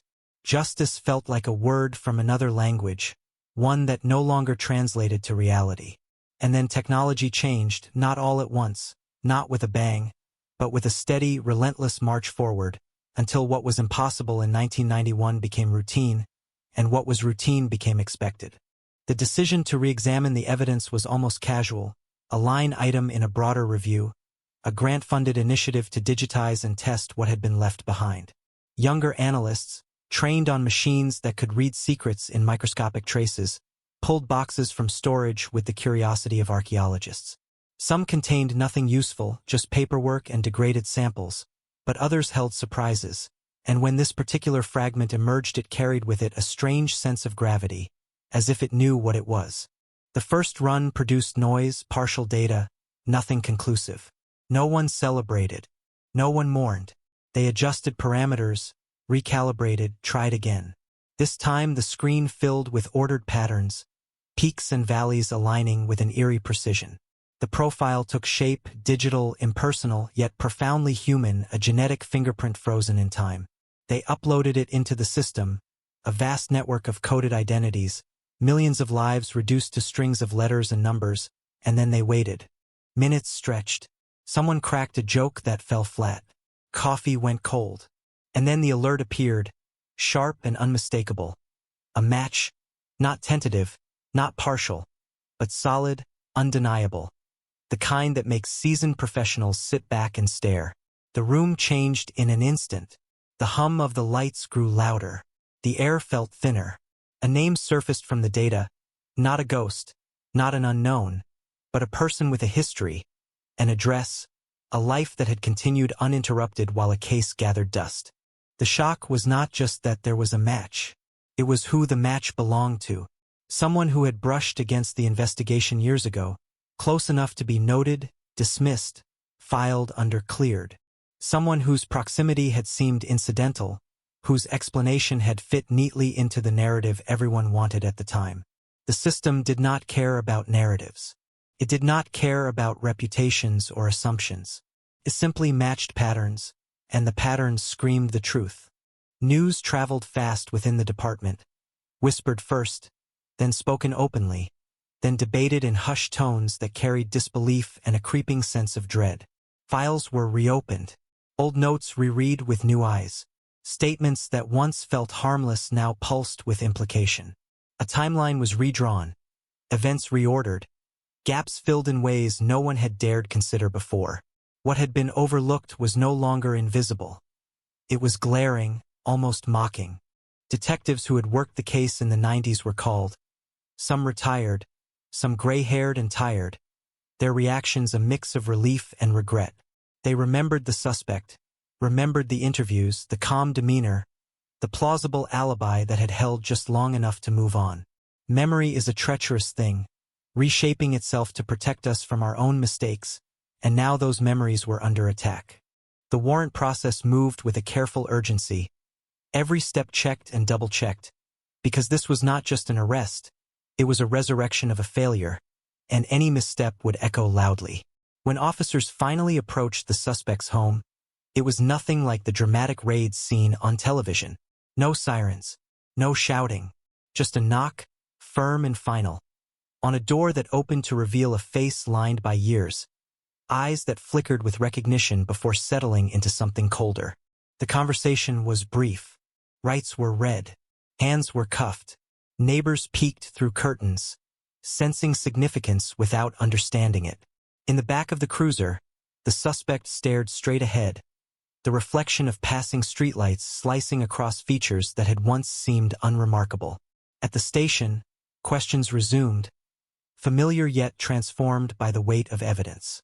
Denials came, predictable and strained, but the DNA sat between them like an unmovable object, silent and absolute. As the news broke, headlines struggled to capture the magnitude. Cold case cracked, decades-old mystery solved.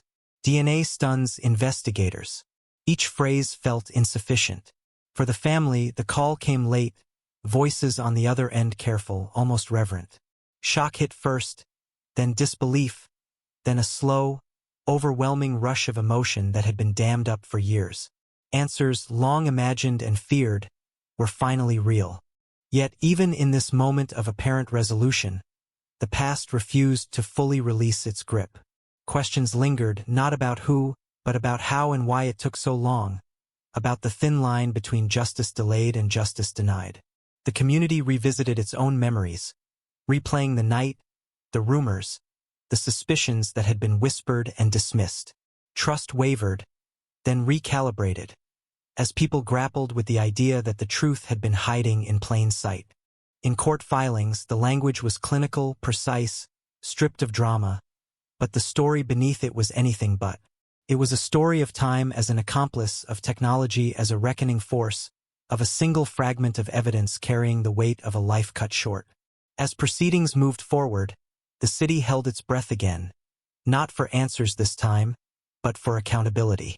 And through it all, the evidence remained unchanged, impartial, a reminder that while memories fade and stories shift, biology does not lie.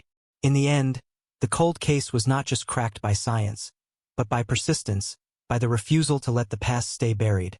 And as the echoes of 1991 finally began to settle, one truth became impossible to ignore. Some crimes do not end when the lights go out and the tape comes down. They wait, they endure, and when the moment comes, they demand to be heard. The desert does not forget. It only waits. By the time the eighth box was pulled from the rusted evidence locker, the air inside the Nevada State Crime Lab felt heavier than the heat outside, as if the past had finally decided to step back into the room. The cardboard was soft at the edges, water-stained, marked with black ink that had bled into the fibers over decades. Case number faded. Date barely legible. 1989. Cold case. Solved on paper, buried in practice, unresolved in truth. Inside the box, silence broke its seal. The evidence had been logged, tagged, photographed, and then, somewhere between budget cuts, staff changes, and a department desperate to move forward, it had been forgotten. Not destroyed, not lost, just left behind. A shirt wrapped in yellowing plastic. A length of cord. Soil samples sealed in glass vials. And at the bottom, folded with care that suggested someone once believed it mattered, a handwritten note from a detective who retired before DNA testing became gospel. Doesn't fit timeline, it read, for words that would detonate everything. For 34 years, the official story had been clean. Too clean. A young woman found dead on the outskirts of Reno, near a service road that cut through scrubland and shadow. Assaulted. Strangled. No witnesses. A boyfriend questioned, cleared, moved on. A drifter briefly detained, released. The case closed quietly, filed under solved enough. The community accepted it because communities often do. Closure, even false, feels better than uncertainty. But closure is fragile. Cracks under pressure. And pressure had finally arrived. The pressure came not from a confession or a tip, but from a policy change. A routine audit. Every sealed locker reopened. Every forgotten box re-examined. The kind of bureaucratic process that rarely makes headlines. Until it does. When the lab technician sliced open the plastic around the shirt, she noticed something no one had tested for in 1989 because no one could. Skin cells embedded in the collar. Not enough to see. Enough to matter. Enough to run. The DNA profile did not match the man who had lived under suspicion for decades. It did not match anyone ever interviewed. It did not match the narrative. It matched a name that had never appeared in the file. A name that belonged to a man who had lived 5 miles from the crime scene at the time. A man who attended the victim's funeral. A man who offered condolences to her family. A man who vanished from Nevada 2 months after her death and resurfaced in Oregon under a slightly altered identity. The timeline shattered in silence. Detectives sat with the file spread across the table, the old photographs staring back at them like accusations. The desert road, the tire marks, the shallow grave, all of it reprocessed through a new lens. The soil samples from the box were tested again. They did not match the burial site. They matched a drainage ditch behind an abandoned motel scheduled for demolition in the early 1990s. A location never canvassed, never searched, never mentioned in the original report. The killer hadn't brought the body there. The body had been moved. Movement changes everything. Movement means time. Time means opportunity. Opportunity means someone had control longer than anyone believed. The victim hadn't been killed where she was found. She had been held somewhere else. Somewhere familiar to someone who knew the area. Someone who knew how to disappear without raising alarms. The motel owner records were pulled. Names circled. Receipts examined. And there it was. A signature hidden in plain sight. Cash payments. Weekly stays. A room booked under the same name that now glowed red in the DNA database.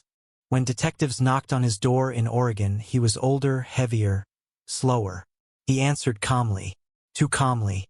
He listened as they explained why they were there. He nodded as if he had been expecting this moment for years. He did not deny knowing her. He did not deny being in Nevada. He denied everything else. He claimed coincidence. He claimed memory loss. He claimed innocence wrapped in the quiet confidence of someone who had rehearsed the lie long enough to believe it might still work. But evidence does not forget rehearsal. Evidence waits. The cord from the box was tested next. Fibers matched a roll found in his garage, still sealed, purchased from a hardware store chain that kept records longer than he expected. The knot used to bind, it was unusual. A slip not favored by people who worked with boats. He had worked at a marina. That detail had never surfaced because no one had asked. No one had known to ask. Until now. The interrogation room felt different this time. No rush. No desperation. Just facts laid out one by one. The DNA. The soil. The receipts. The knots. Each piece tightening the space around him. His breathing changed. His eyes dropped. He asked for water. He asked how they found him. When told about the evidence locker, about the box, about the note, something cracked. Not a confession. A pause. A silence too long. A silence filled with the weight of 34 years. Outside the room, the victim's family waited. They had been called back into a nightmare they never truly left. They listened through the glass as the past unfolded in real time. For decades, they had questioned themselves. Wondered if they missed something. If they trusted the wrong people. If they failed her. Now they understood the truth that hurts the most.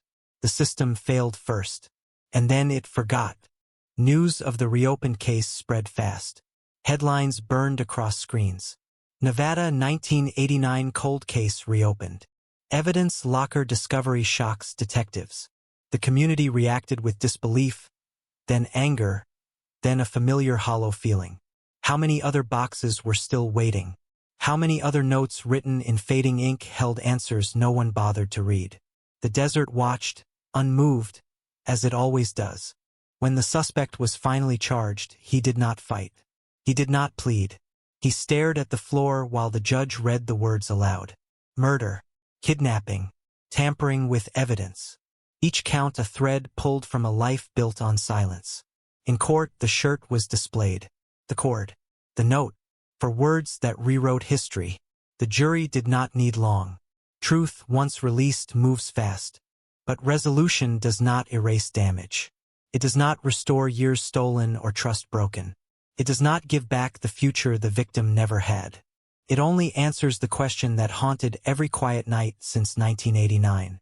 Who did this? And why did it take so long? The answer to the first was finally clear. The answer to the second lingered like dust in desert air. As the courtroom emptied, a detective remained behind, staring at the evidence table. He thought about the boxes still sealed, the lockers still locked, the stories still waiting. Cold cases are not dead. They are dormant. And sometimes, all it takes is one forgotten box to remind the living that the past is patient, persistent, and unforgiving. The desert does not forget. Neither does the truth. The years compress the way paper does when it burns, curling inward, edges blackened, details warping, and by the time the file is pulled again from the bottom drawer, it no longer smells like urgency. It smells like dust. But the evidence does not know how much time has passed. The fibers still hold, the stains still speak, and when the lab technician in California leans over the bench in a white room decades later, gloved hands steady, eyes narrowed, the silence is broken by a number appearing. On a screen, a string of markers aligning with another string that has been waiting in a database like a name carved into a wall, unseen but permanent, And in that moment, the past does not knock politely. It crashes through, dragging 1991 back into the present with the force of a siren. Back then, the city had been louder, dirtier, restless in a way that felt permanent, nights humming with traffic and heat. A time when people still believed you could outrun consequences by crossing a few streets, when payphones lined the sidewalks and fear moved faster than paperwork, and the victim's neighborhood had been one of those places where everyone heard everything but said nothing, where porch lights flicked on and off like coded signals, where a scream could be mistaken for an argument, a gunshot for a car backfiring. And when police arrived that night, they were met not with answers but with a wall of closed doors and half-remembered glances. A crime scene already dissolving into rumor. The body told its story in fragments, bruises mapping a struggle, defensive wounds etched into skin, blood spattered in a pattern that suggested panic more than precision. A violent encounter that escalated too fast for anyone to control. And the detectives photographed everything because that is what you do when you do not yet know which detail will matter. Every angle, every smear, every footprint half crushed by responders, and among those details was biological evidence collected almost mechanically, bagged, tagged, logged, then shelved because in 1991 DNA was promised more than proof, a future tool waiting for its moment. The investigation had burned hot and fast, suspects interviewed, alibis checked, tips pouring in like rain and evaporating just as quickly. A jealous ex, a co-worker with a temper, a stranger seen lingering near the streetlight, each lead chased until it collapsed under its own weight, and the community watched with a mix of hunger and exhaustion, hungry for resolution, exhausted by the presence of patrol cars and news vans, until attention drifted and the case slipped into that quiet category that police hate and families fear. The cold case, unsolved, unresolved, officially open but emotionally abandoned.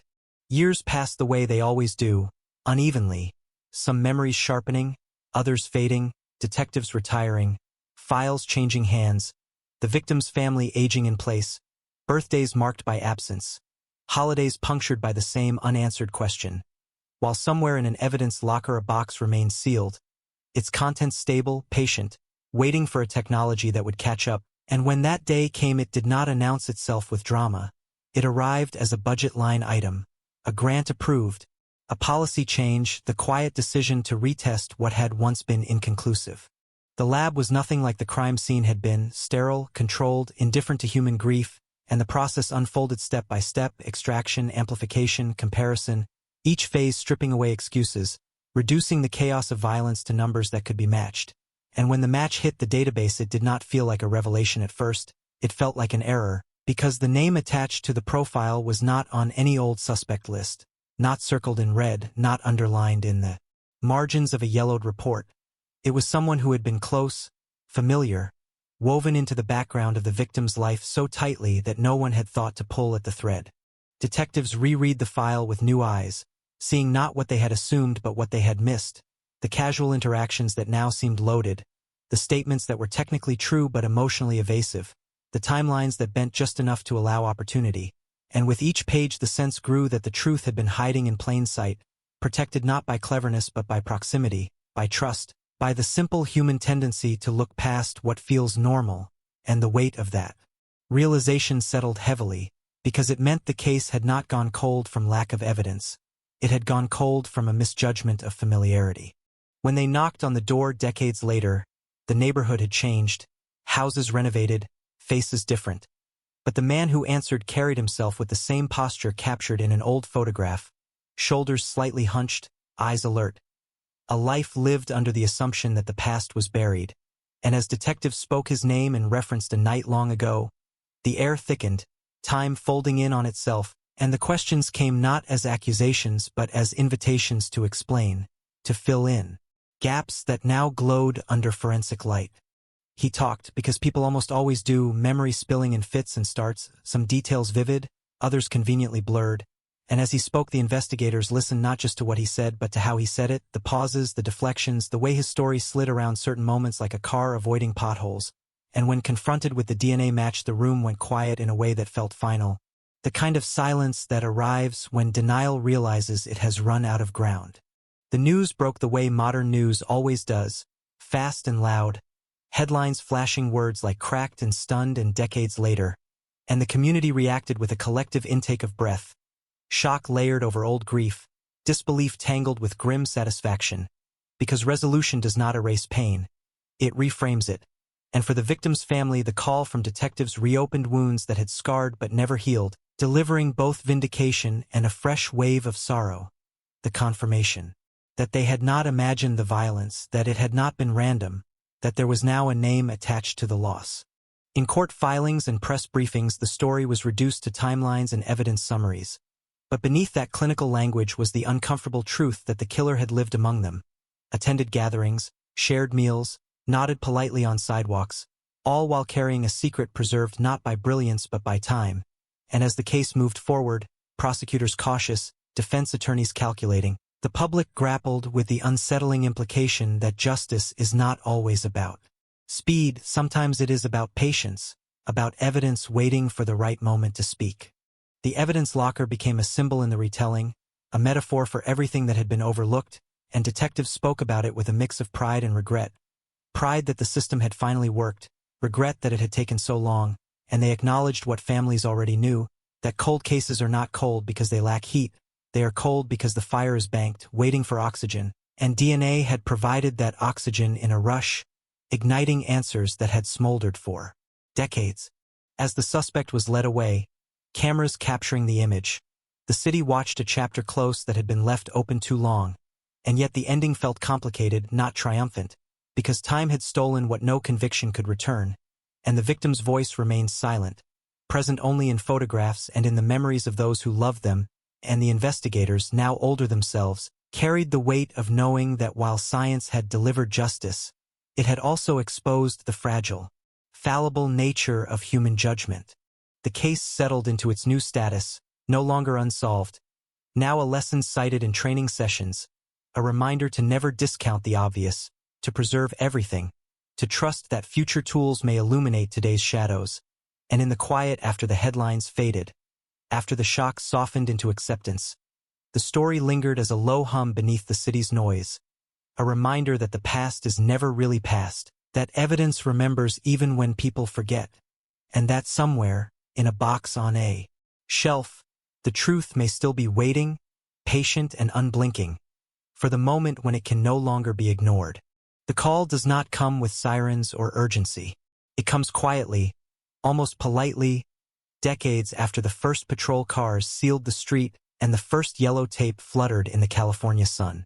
It comes from a lab report printed on clean white paper, stamped with a date that feels unreal, a date that belongs to a future the original detectives never imagined would arrive. Inside that report is a confirmation that turns memory into evidence and rumor into accusation. A DNA profile, once nothing more than degraded biological residue scraped from fabric and sealed away in an evidence locker, now speaks with statistical certainty. The numbers are cold. The language is clinical, but the effect is seismic. The California 1991 cold case is no longer frozen. It is cracking open, and everything that spills out carries weight. For the investigators who have inherited the file, the room feels too small. The air feels dense. They reread the report not because they doubt it, but because belief lags behind proof. The profile matches a man whose name has lived on the margins of the case for years, mentioned once in a notebook, crossed out, forgotten, resurrected only in whispers. A man who lived close enough to know the victim's routines, close enough to blend into the background, close enough to vanish when the question started. Back in 1991, his DNA could not be tested. Back then, science had limits. Back then, the case ran on intuition, interviews, gut feelings. Now the math is merciless. 1 in trillions. Not a coincidence. Not contamination. A match. The victim's name is spoken again in rooms where it hasn't been spoken aloud in years. Her photograph is lifted from the file, the edges worn, the colors faded. She looks younger than anyone remembers, frozen in a moment before everything went wrong. The details of that night return with clarity sharpened by time. The location, the hour, the sound of footsteps reported by a neighbor who never came forward until years later. The door that wasn't forced, the struggle that left marks no one could explain. Every detail, once a loose thread, now begins to pull toward a single point. Detectives walk through the crime scene in their minds, reconstructing it not as it was understood then, but as it must have been. The killer did not rush. There was familiarity in the movements, confidence in the way the space was navigated. This was not a random act. It was intimate, controlled, silent enough to avoid attention, violent enough to leave no doubt about intent. Back in 1991, the theory of a stranger loomed large. It was comforting. It explained the lack of immediate suspects. It justified the dead ends. Now that theory collapses under the weight of evidence. The suspect is still alive, older, slower, living under a name that has never been associated with murder in public records. He built a life while the victim's family marked anniversaries with unanswered questions. He attended barbecues, paid taxes, aged quietly. The past did not chase him. It waited. DNA does not forget. It does not get tired. It sits in darkness, sealed, patient, until technology catches up. When detectives knock on his door, the moment stretches. He opens it cautiously, eyes scanning faces, uniforms, badges. There is recognition, a flicker that lasts less than a second. But it is enough. He knows why they are there before they say a word. His body language shifts. The conversation is calm, polite. They ask if he remembers the victim. He says yes. Everyone remembers her, he says. It was a long time ago. He seems cooperative, almost relieved to talk. But relief is not innocence. It is the release of pressure held for decades. In the interrogation room, the past finally catches up. The detectives do not raise their voices. They do not threaten. They let silence work. They lay out the facts slowly, methodically. The reopened cold case, the advanced DNA testing, the match, the statistical certainty. Each sentence lands like a controlled detonation. His story, rehearsed over years, begins to crack. Timelines shift, details blur. He contradicts himself, then tries to correct it. The room grows quieter as his words grow more desperate. Outside that room, the victim's family waits for a call they have imagined countless times, but never believed would come. When it does, there is no celebration. There is shock, disbelief, a grief that resurfaces as raw as it was in 1991.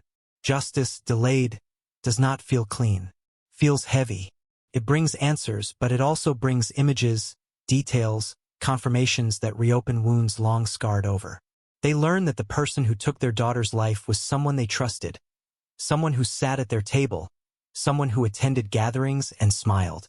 Betrayal layers itself over loss. The community reacts in waves. First disbelief, then anger. Headlines spread fast. California 1991 cold case cracked. DNA match stuns investigators. Neighbors look at each other differently. They replay memories, searching for signs they missed. How many times did they pass the suspect on the street without knowing? How many moments felt normal but weren't? The past feels contaminated now, rewritten by a truth that waited 30 years to surface. In court, the evidence speaks without emotion. The DNA profile, the chain of custody, the advancements in forensic science explained in precise language. Defense attorneys question the age of the evidence, the possibility of degradation, the chance of error. But the science holds. The numbers do not bend. The jury listens, aware that they are watching history correct itself. A cold case stepping back into the present, demanding resolution. The suspect's face changes as the trial progresses. The confidence erodes. The mask slips. He is no longer just a name in a file. He is a man confronted by a version of himself he thought was buried forever. When the verdict comes, it is quiet. No cheers. No gasps. Just a collective exhale. Guilty. A word that arrives too late to change the past but just in time to define it. Sentencing does not bring closure. It brings gravity. A recognition that justice is not a reset button. The victim is still gone. The years are still lost. But the truth now has a place to stand. It is no longer speculation. It is no longer a question mark. It is recorded, acknowledged, entered into the official history of the state. The evidence locker is opened one last time. The box that held the DNA sample is logged, documented, its contents finally fulfilled. What once seemed insignificant, a trace left behind in chaos, becomes the key that unlocks decades of silence. Detectives look at the box differently now. It is a reminder, of patience, of persistence, of the long arc of accountability. As the case file is closed, the echoes remain.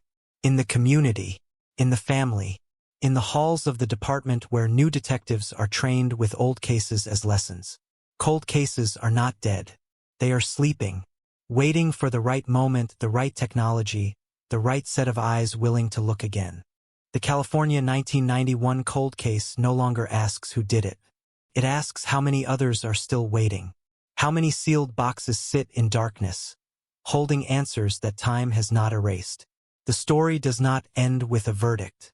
It lingers, a reminder that the past is never truly past, that silence is not the same as resolution, and that even after decades, the truth can still surface, sharp, undeniable, and impossible to ignore.